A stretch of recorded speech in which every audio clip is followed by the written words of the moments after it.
Dr. Ramesh Nair. Thanks to Dr. Nishad KK who introduced me to Ramesh sir.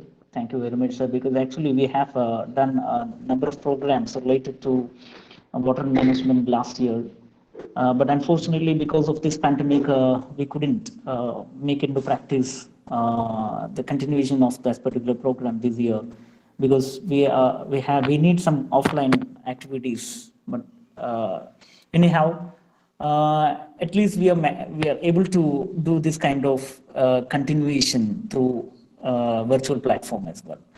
So we are so fortunate that we got an eminent person as the resource person this morning, Dr. Ramesh Nair.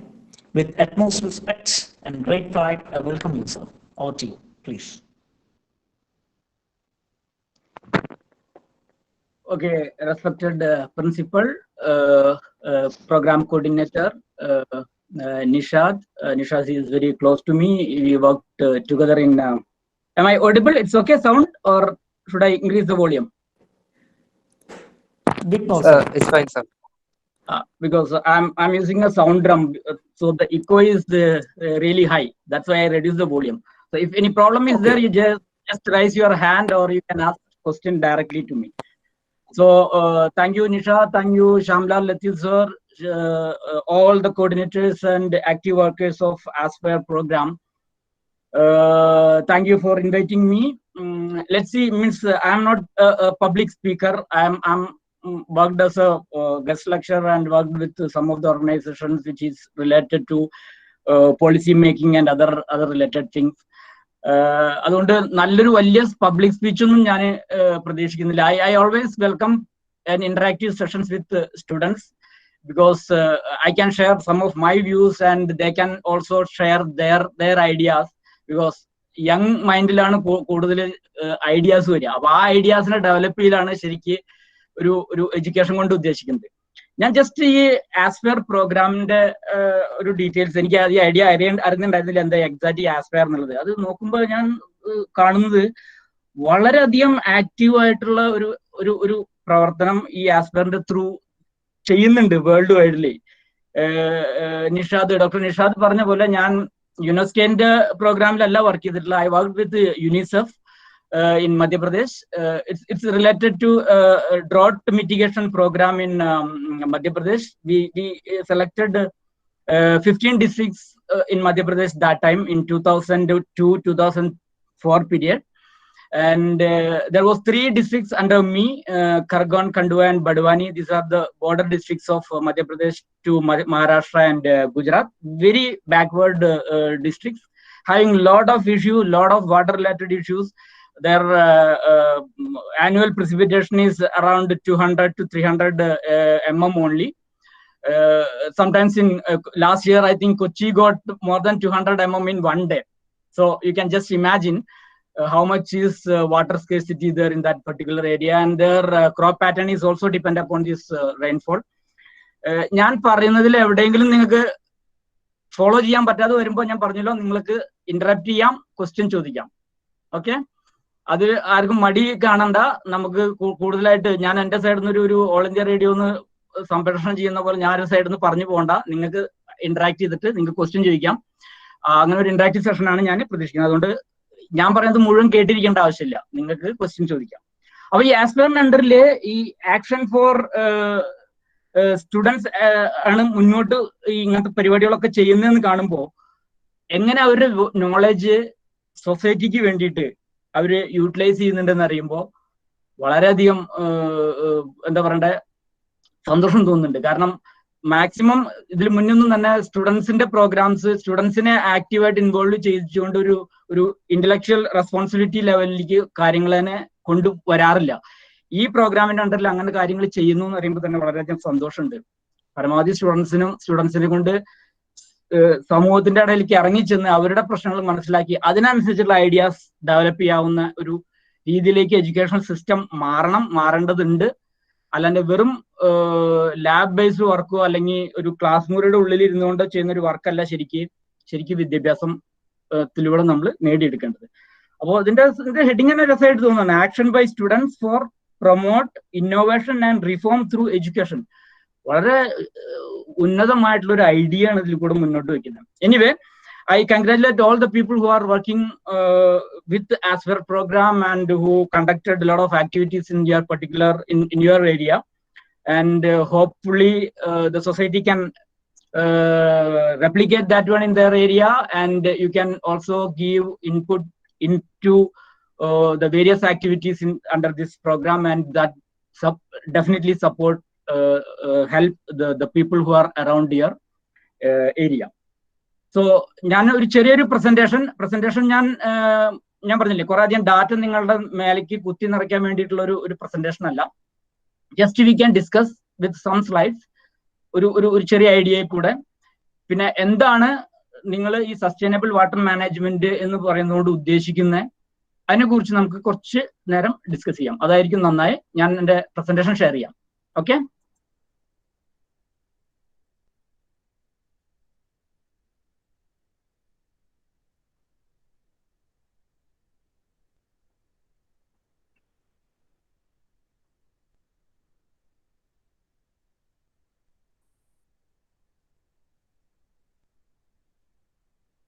കാണുന്നുണ്ടോ?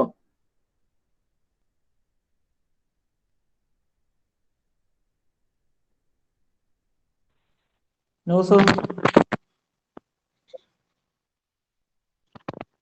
കാണുന്നില്ല. Okay, ഞാൻ ഒരു minute.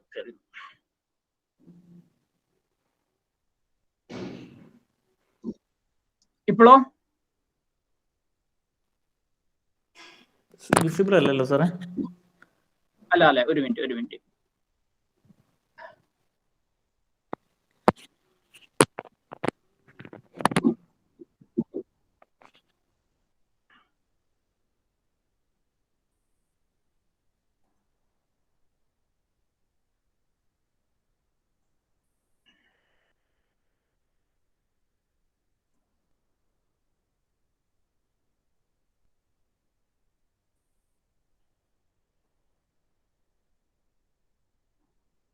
കാണുന്നുണ്ടോ? Okay sir, it's coming now. Okay. Full screen ആണോ അതോ slides ആയിട്ടാണോ? Full screen അല്ല, slides ആയിട്ടാണ് വന്നിട്ടുള്ളത്. ഒരു സ്ലൈഡ് ഷോ ഇട്ട് കഴിഞ്ഞാൽ നന്നായിരിക്കും. ഇപ്പൊ ശരിയായില്ലേ? ഓക്കെ. എല്ലാവർക്കും കാണാൻ പറ്റുന്നുണ്ടല്ലോ അല്ലേ? അക്മൽ? എല്ലാവർക്കും ആരെങ്കിലും കാണുന്നില്ലെങ്കിൽ പറയണം. കാരണം വെച്ചാൽ ഞാനിപ്പോ സ്ക്രീൻ മാത്രമേ കാണുന്നുള്ളൂ, എന്റെ സ്ക്രീൻ മാത്രമേ കാണുന്നുള്ളൂ, നിങ്ങളുടെ വിൻഡോസ് കാണുന്നില്ല. ഓക്കെ, കാണുന്നുണ്ട്. Okay. Then first question, sustainable water management എന്ന് പറയുന്നതിലൂടെ എന്താണ് നിങ്ങൾ ഉദ്ദേശിക്കുന്നത്? എന്താണ് sustainability?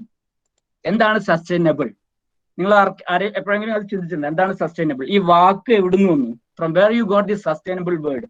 Sustainable development, sustainable micro management, sustainable management, നമ്മൾ ഒരുപാട് വേർഡ്സിന്റെ കൂടെ ഈ സസ്റ്റൈനബിൾ ആഡ് ചെയ്തിട്ടുണ്ട്, ഇല്ലേ?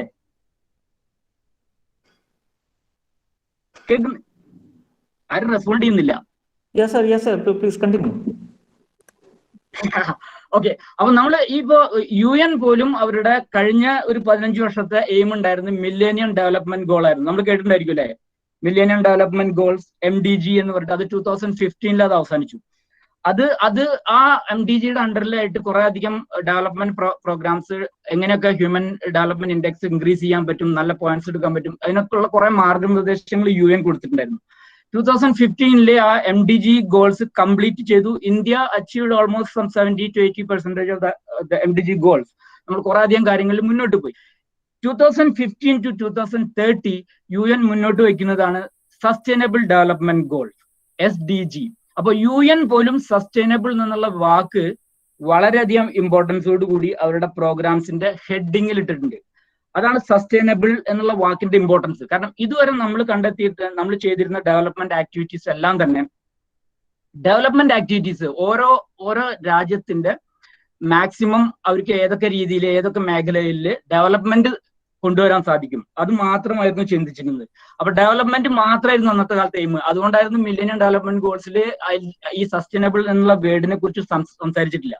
അവിടുന്ന് തിരിച്ചു വന്ന് 15 to 2030 വരെയുള്ള ഈ 15 നെക്സ്റ്റ് 15 ഇയേഴ്സിന്റെ അച്ചീവ്ഡ്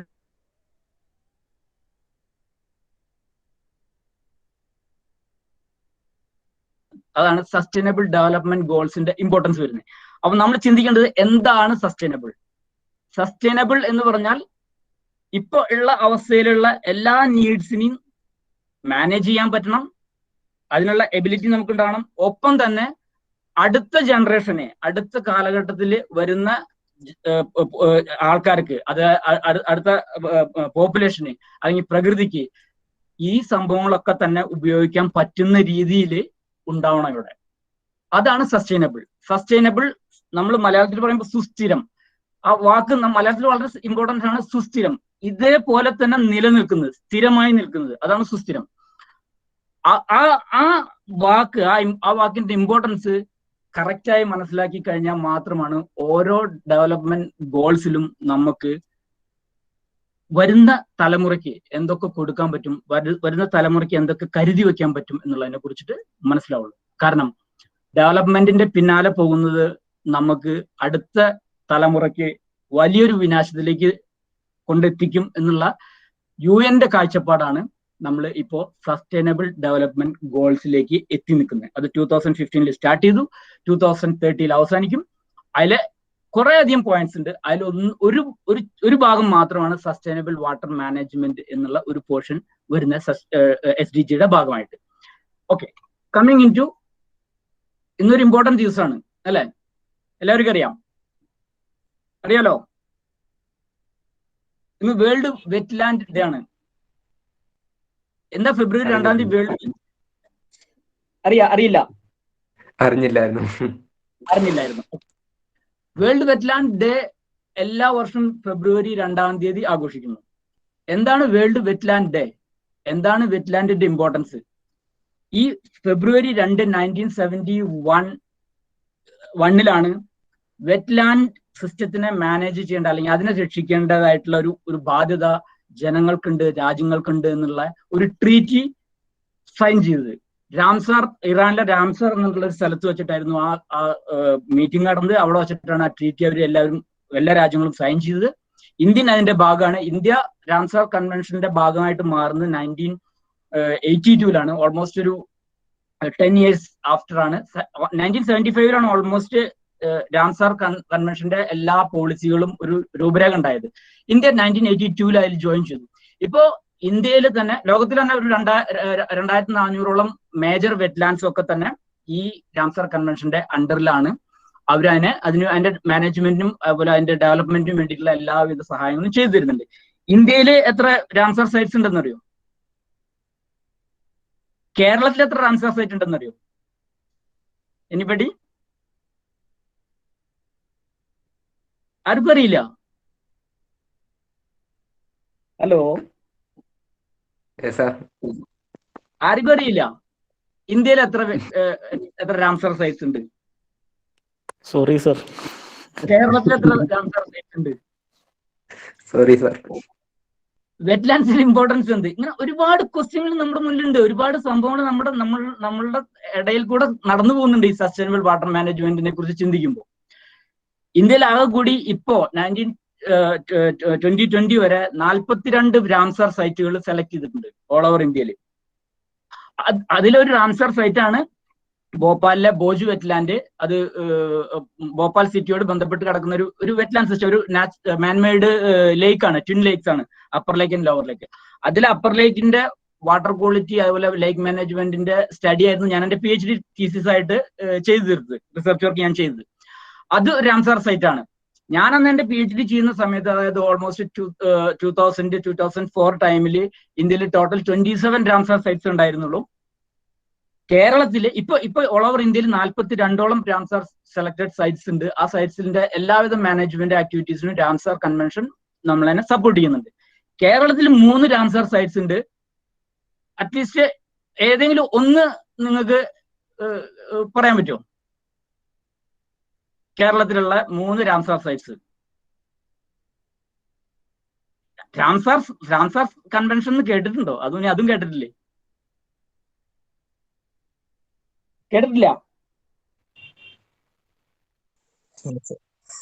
ഓക്കെ, കേട്ടിട്ടുണ്ടെന്ന് ഒരു സമാധാനത്തിന് വേണ്ടി ഞാൻ കരുതുന്നു നിങ്ങൾ എല്ലാവരും കേട്ടിട്ടുണ്ട്. ഓക്കെ, രാംസാർ കേരളത്തിൽ 3 രാംസാർ സൈറ്റ്സ് ഉണ്ട്. അഷ്ടമുടിക്കായല്, ശാസ്താംകോട്ടക്കായല്, വേമ്പനാട് കായല്. ഈ 3 കായലും രാംസാർ സൈറ്റ്സ് ആണ് കേരളത്തിൽ. അതിൽ ശാസ്താംകോട്ട കായലിനെ കുറിച്ചിട്ട് നിങ്ങളോട് കൂടുതൽ പറയേണ്ട ആവശ്യമില്ല. കേരളത്തിലെ ഏക ശുദ്ധജല തടാകമാണ് ശാസ്താംകോട്ട കായൽ. അതിന്റെ മാനേജ്മെന്റ് ആക്ടിവിറ്റീസിനൊക്കെ കൂടി തന്നെ അവിടുത്തെ ബയോഡൈവേഴ്സിറ്റി, ബാക്കി ഒരുപാട് കാര്യങ്ങളെ കുറിച്ച് ഒരുപാട് യൂണിവേഴ്സിറ്റികൾ അതിന്റെ മുകളിൽ സ്റ്റഡി നടത്തുന്നുണ്ട്. അപ്പൊ അതിന് അറ്റ്ലീസ്റ്റ് കേരളത്തിലുള്ള രാംസാർ സൈറ്റ്സിനെ കുറിച്ചിട്ട് അറിഞ്ഞിരിക്കേണ്ടത് വളരെ ഇമ്പോർട്ടന്റ് ആണ്. Especially if you people are working in this water sector. വളരെ ഇമ്പോർട്ടന്റ് ആയിട്ടുള്ള ഒരു പ്രോഗ്രാമിന്റെ ഭാഗമായിട്ട് വർക്ക് ചെയ്യുന്ന നിങ്ങൾ, സസ്റ്റൈനബിൾ വാട്ടർ മാനേജ്മെന്റിനെ കുറിച്ച് ചിന്തിക്കുന്ന നിങ്ങൾ, സസ്റ്റൈനബിൾ വാട്ടർ മാനേജ്മെന്റിന്റെ ഐഡിയയും കൊണ്ട് ജനങ്ങളുടെ ഇടയിലേക്ക് പോകുന്ന ആൾക്കാർ അറ്റ്ലീസ്റ്റ് രാംസാർ സൈറ്റിനെ കുറിച്ചിട്ട് ഇടയ്ക്ക് ഒന്ന് നോക്കുക, ഒന്ന് സൈറ്റിൽ തെരഞ്ഞു നോക്കുക. ഇന്നത്തെ കാലത്ത് ഗൂഗിളാണ് ഏറ്റവും വലിയ ഗുരു. അപ്പോ ഒന്ന് സെർച്ച് ചെയ്യുക, ചെറിയൊരു ഡീറ്റെയിൽസ് രാംസാർ സൈറ്റിൽ കിട്ടും. ഭോപ്പാൽ ലേക്സിനെ ഞാൻ നടത്തിയിട്ടുള്ള സ്റ്റഡികളുടെയൊക്കെ കുറെ അധികം റിപ്പോർട്ടുകളൊക്കെ രാംസാർ സൈറ്റിൽ ഓൾറെഡി ഉണ്ട്, കിടക്കുന്നുണ്ട്. നിങ്ങൾക്ക് ആരെങ്കിലും ഇൻട്രസ്റ്റഡ് ആണെങ്കിൽ നിങ്ങൾക്ക് പോകാം. കാരണം ജസ്റ്റ് ഒരു റിസർച്ച് വർക്ക് അല്ല ആ പേപ്പറുകൾ, ഒരു എക്കണോമിക് ഇവാലുവേഷൻ സൈഡിൽ നിന്ന് വേൾഡ് ബാങ്കിന്റെ കൂടെ ചേർന്നുകൊണ്ടാണ് ഞങ്ങൾ ആ സ്റ്റഡി നടത്തിയിട്ടുള്ളത്. Okay, this are just a general idea about Ramsar and world wetland day, specially today. ഇത് ഈ വർഷത്തെ വെറ്റ്ലാൻഡ് ഡേയുടെ അവർ കാണിച്ചിട്ടുള്ളത് water, wetland and life inseparable, അങ്ങനെയാണ് അവർ കാണിച്ചിട്ടുള്ളത്. അതായത് വെള്ളം, വെറ്റ്ലാൻഡുകളും അതുപോലെ ലൈഫും ഇത് ഇൻസെപ്പറബിൾ ആണ്, നമുക്ക് മാറ്റി നിർത്താൻ പറ്റില്ല. നമ്മുടെ ജീവിതത്തിലെ എല്ലാവിധ മേഖലയിലും വെറ്റ്ലാൻഡ്സിന്റെ ഇമ്പോർട്ടൻസ് ഉണ്ടെന്നുള്ളത് കാണിച്ചു തരാൻ വേണ്ടിയിട്ടാണ് ഈ വർഷത്തെ വെറ്റ്ലാൻഡ് ഡേയിൽ അവർ ഇങ്ങനത്തെ ഒരു കൺസെപ്റ്റ് ആയിട്ട് വന്നിട്ടുള്ളത്.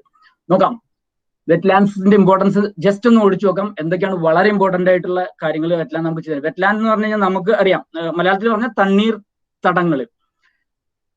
ഡെഫിനേഷൻ വെച്ച് നോക്കുമ്പോൾ ഇൻലാൻഡ് വാട്ടർ ബോഡീസിൽ, അതായത് ഭൂമി കരയുടെ ഉള്ളിൽ വരുന്ന എല്ലാ വാട്ടർ സോഴ്സുകളും വെറ്റ്ലാൻഡിന്റെ ഡെഫിനിഷനിലാണ് വരിക. രാംസാർ വെറ്റ്ലാൻഡ് ഡെഫിനിഷന്റെ അണ്ടറിലാണ് വരിക. ഈവൻ കോറൽ റീഫ്സ്, അതായത് ടൈഡൽ ഫോഴ്സ് ഒരു 6 മീറ്റർ വരെ നിൽക്കുന്ന സ്ഥലങ്ങളൊക്കെ തന്നെ തണ്ണീർത്തടത്തിന്റെ അണ്ടറിലാണ് വരിക, വെറ്റ്ലാൻഡിന്റെ അണ്ടറിലാണ് വരിക. നമ്മളുടെ കേരളത്തിലുള്ള എല്ലാ കോസ്റ്റൽ സോൺ ഏരിയകളും വെറ്റ്ലാൻഡിന്റെ അണ്ടറിലാണ് വരിക.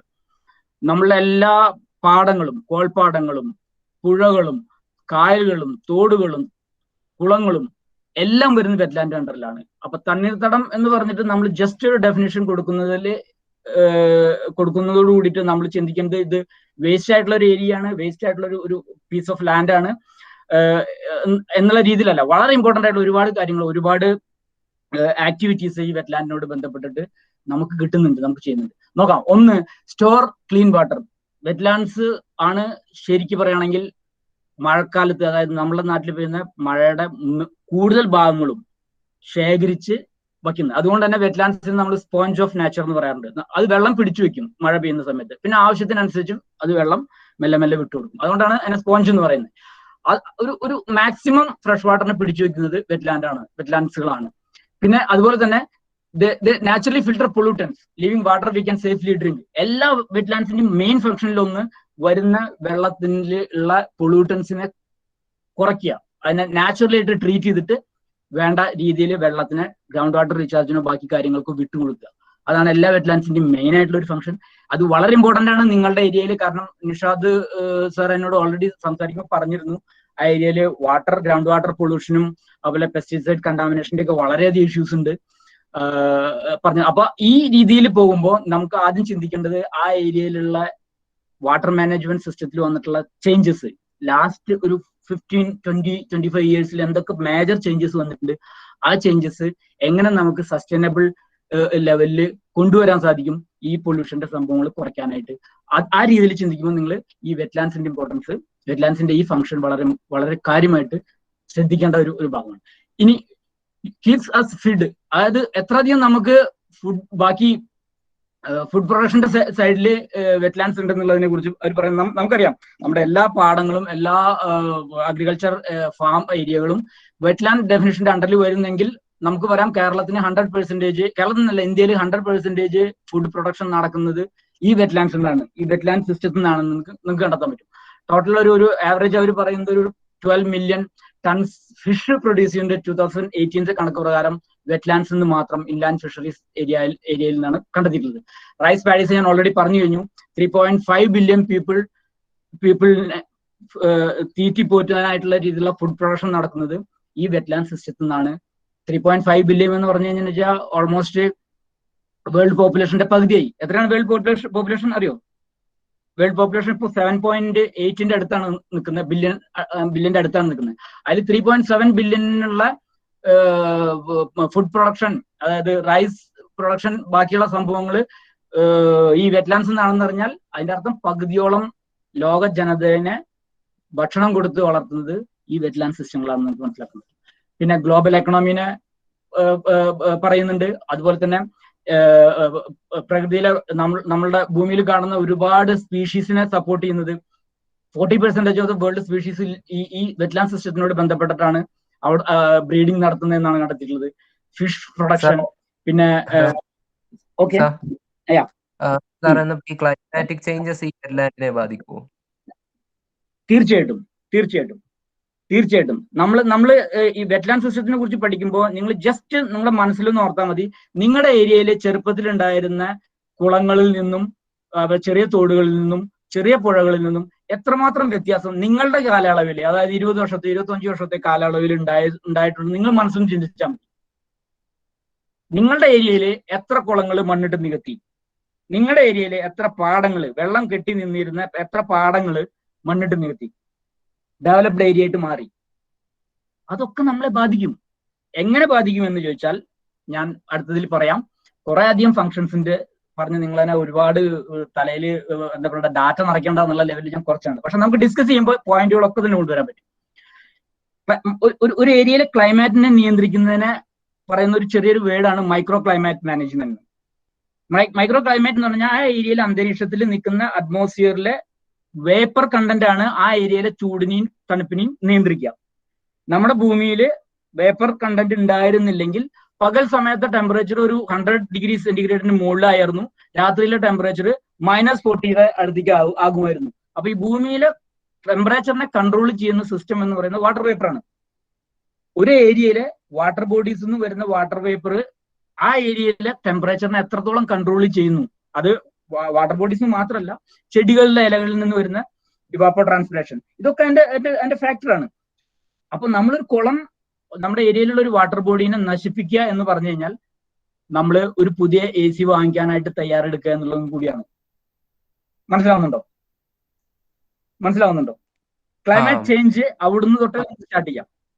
നമുക്ക് ക്ലൈമാറ്റ് ചേഞ്ച് സ്റ്റാർട്ട് ചെയ്യാം. ഓക്കെ, ടെമ്പറേച്ചർ നമ്മൾ ക്ലൈമറ്റ് ചേഞ്ചിൽ ഒരു 20 വർഷത്തിന് ശേഷം 2 ഡിഗ്രി സെന്റിഗ്രേഡ് കൂടും എന്ന് പ്രഡിക്ഷൻ ചെയ്യുന്നതിനേക്കാൾ വളരെ ബെസ്റ്റ് ആയിട്ട് നിങ്ങൾക്ക് മനസ്സിലാവും. നിങ്ങളുടെ ഏരിയയിലുള്ള ഒരു നല്ലൊരു പെർമനന്റ് ആയിട്ടുണ്ടായിരുന്ന ഒരു വാട്ടർ ബോഡി നിങ്ങൾ മണ്ണിട്ട് നികത്തി കഴിഞ്ഞാൽ അതിനടുത്തുള്ള വീടുകളിൽ ടെമ്പറേച്ചർ അറ്റ്ലീസ്റ്റ് ഒരു 3 ഡിഗ്രി 4 ഡിഗ്രി കൂടും വേനൽക്കാലത്ത്. അതിന് ഇനി അറിയുന്ന രീതിയിൽ നമുക്ക് ബെസ്റ്റ് ആയിട്ട് എക്സാമ്പിൾ പറയാം. ഇപ്പോൾ ഭോപ്പാലിൽ താമസിച്ചിട്ടുള്ള ആളാകുമ്പോൾ നിഷ സാറിന് ചോദിച്ചാൽ വളരെ കറക്റ്റ് ആയിട്ട് പറയാൻ പറ്റും. വേനൽക്കാലത്ത് ഭോപ്പാൽ ടെമ്പറേച്ചർ 48-49 അടുത്തേക്ക് എത്തും പകൽ സമയത്തെ ടെമ്പറേച്ചർ. പക്ഷെ ഈ അപ്പർ ലേക്കിന്റെയും ലോവർ ലേക്കിന്റെയും ഇടയിലുള്ള ഒരു പാർക്ക് ഉണ്ട്, ഒരു മാൻമെയ്ഡ് റിസർവോയർ ആണ് ശരിക്കും ആ ലേക്ക്. ഒരു പുഴേനെ മണ്ണിട്ടിട്ട് ഡാം ഉണ്ടാക്കി, ആ ഡാം ആ ബ്രിഡ്ജാണ് ഓൾഡ് ഭോപ്പാലിന്റെയും ന്യൂ ഭോപ്പാലിന്റെയും വേർതിരിക്കുന്നത്. അവിടെ ഒരു പാർക്ക് ഉണ്ട്. അവിടെ വേനൽക്കാലത്ത് പാർക്കിൽ നിറച്ച ആൾക്കാരായിരിക്കും. കാരണം അവിടുത്തെ സിറ്റി ടെമ്പറേച്ചർ 48-49 നിൽക്കുമ്പോഴും അവിടുത്തെ ടെമ്പറേച്ചർ 40-42 അടുത്തായിരിക്കും. നിങ്ങൾ ഇത് ഫീൽ ചെയ്തിട്ടുണ്ടായിരിക്കും. ഒരു പുഴയുടെ അടുത്ത് കൂടെയോ അല്ലെങ്കിൽ ഒരു വാട്ടർ ബോഡി, വലിയൊരു വാട്ടർ ബോഡി ഉള്ളതിന്റെ അടുത്ത് കൂടെ നിങ്ങൾ വേനൽക്കാലത്ത് വണ്ടി ഓടിക്കുമ്പോൾ സഡൻ ഡ്രോപ്പ് അറിയാൻ പറ്റും ടെമ്പറേച്ചറിൽ. മഞ്ഞുകാലത്ത് ഇതേ അവസ്ഥയാണ്. വാട്ടർ ബോഡീസിന്റെ അടുത്ത് ടെമ്പറേച്ചർ ഒരുവിധം സഡൻ വേരിയേഷൻസ് ഉണ്ടാവില്ല. കാരണം അവിടെ വാട്ടർ വേപ്പർ അവിടുത്തെ ടെമ്പറേച്ചറിനെ കൺട്രോൾ ചെയ്യും. അതാണ് micro climate management, micro climate effect എന്ന് പറയും. അത് ഈ വാട്ടർ ബോഡീസിനോട് ബന്ധപ്പെട്ടിട്ടാണ് ഇരിക്കുന്നത്. അപ്പൊ നമ്മള് പറയുന്നില്ലേ, വീട് അടുത്തുള്ള മറ്റേ മരങ്ങളെ എല്ലാം വെട്ടിക്കളഞ്ഞ് പുഴകളെയൊക്കെ മണ്ണിട്ട് നികത്തി വാട്ടർ ബോഡീസിനെ നശിപ്പിച്ച് അവിടെ ഒരു വീട് വെച്ച് കഴിഞ്ഞാൽ ഒപ്പം തന്നെ നിങ്ങൾ അതിൽ വയ്ക്കാനുള്ള AC കുറിച്ച് കൂടി ചിന്തിക്കണം. ഇത് ഉണ്ടായിരുന്നില്ലെങ്കിൽ, ഈ പുഴ പറയുന്ന വാട്ടർ ബോഡീസ് അവിടെ ഉണ്ടായിരുന്നെങ്കിൽ ഈ AC-യുടെ ആവശ്യം അവിടെ വരുമായിരുന്നില്ല. ടെമ്പറേച്ചർ ഓട്ടോമാറ്റിക് ആയിട്ട് 2-3 ഡിഗ്രി കുറയും. അത് പ്രൂവൻ സംഭവമാണ്. പക്ഷെ നമ്മൾ ആരും അതിനെക്കുറിച്ച് ചിന്തിക്കാറില്ലെന്ന് മാത്രം. ഓക്കെ, അതാണ് Okay, sir. ഇമ്പോർട്ടൻസ്.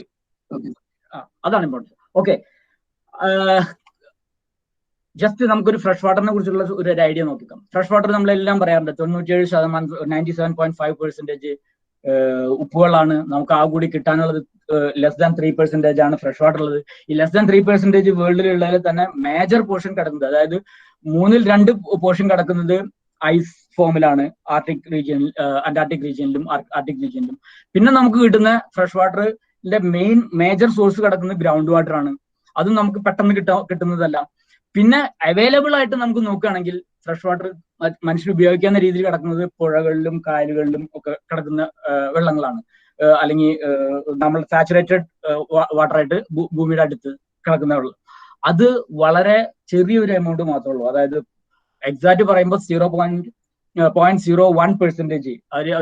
ഒരു പിക്ചർ ഫോമാറ്റിൽ പറയുകയാണെങ്കിൽ ഒരു ബക്കറ്റ് വെള്ളമാണ് ഫുൾ വേൾഡിലെ വെള്ളമെങ്കിൽ ഒരു ടീസ്പൂണിൽ എടുക്കുന്ന വെള്ളത്തിന്റെ അത്ര അളവിലെ ഫ്രഷ് വാട്ടർ ഉള്ള വേൾഡില് അതിൽ തന്നെ ഒരു ഡ്രോപ്പിന്റെ അത്രയാണ് നമുക്ക് ഉപയോഗിക്കാൻ കിട്ടുന്ന രീതിയിലുള്ള വെള്ളം ഉള്ളൂ എന്നുള്ളതാണ്.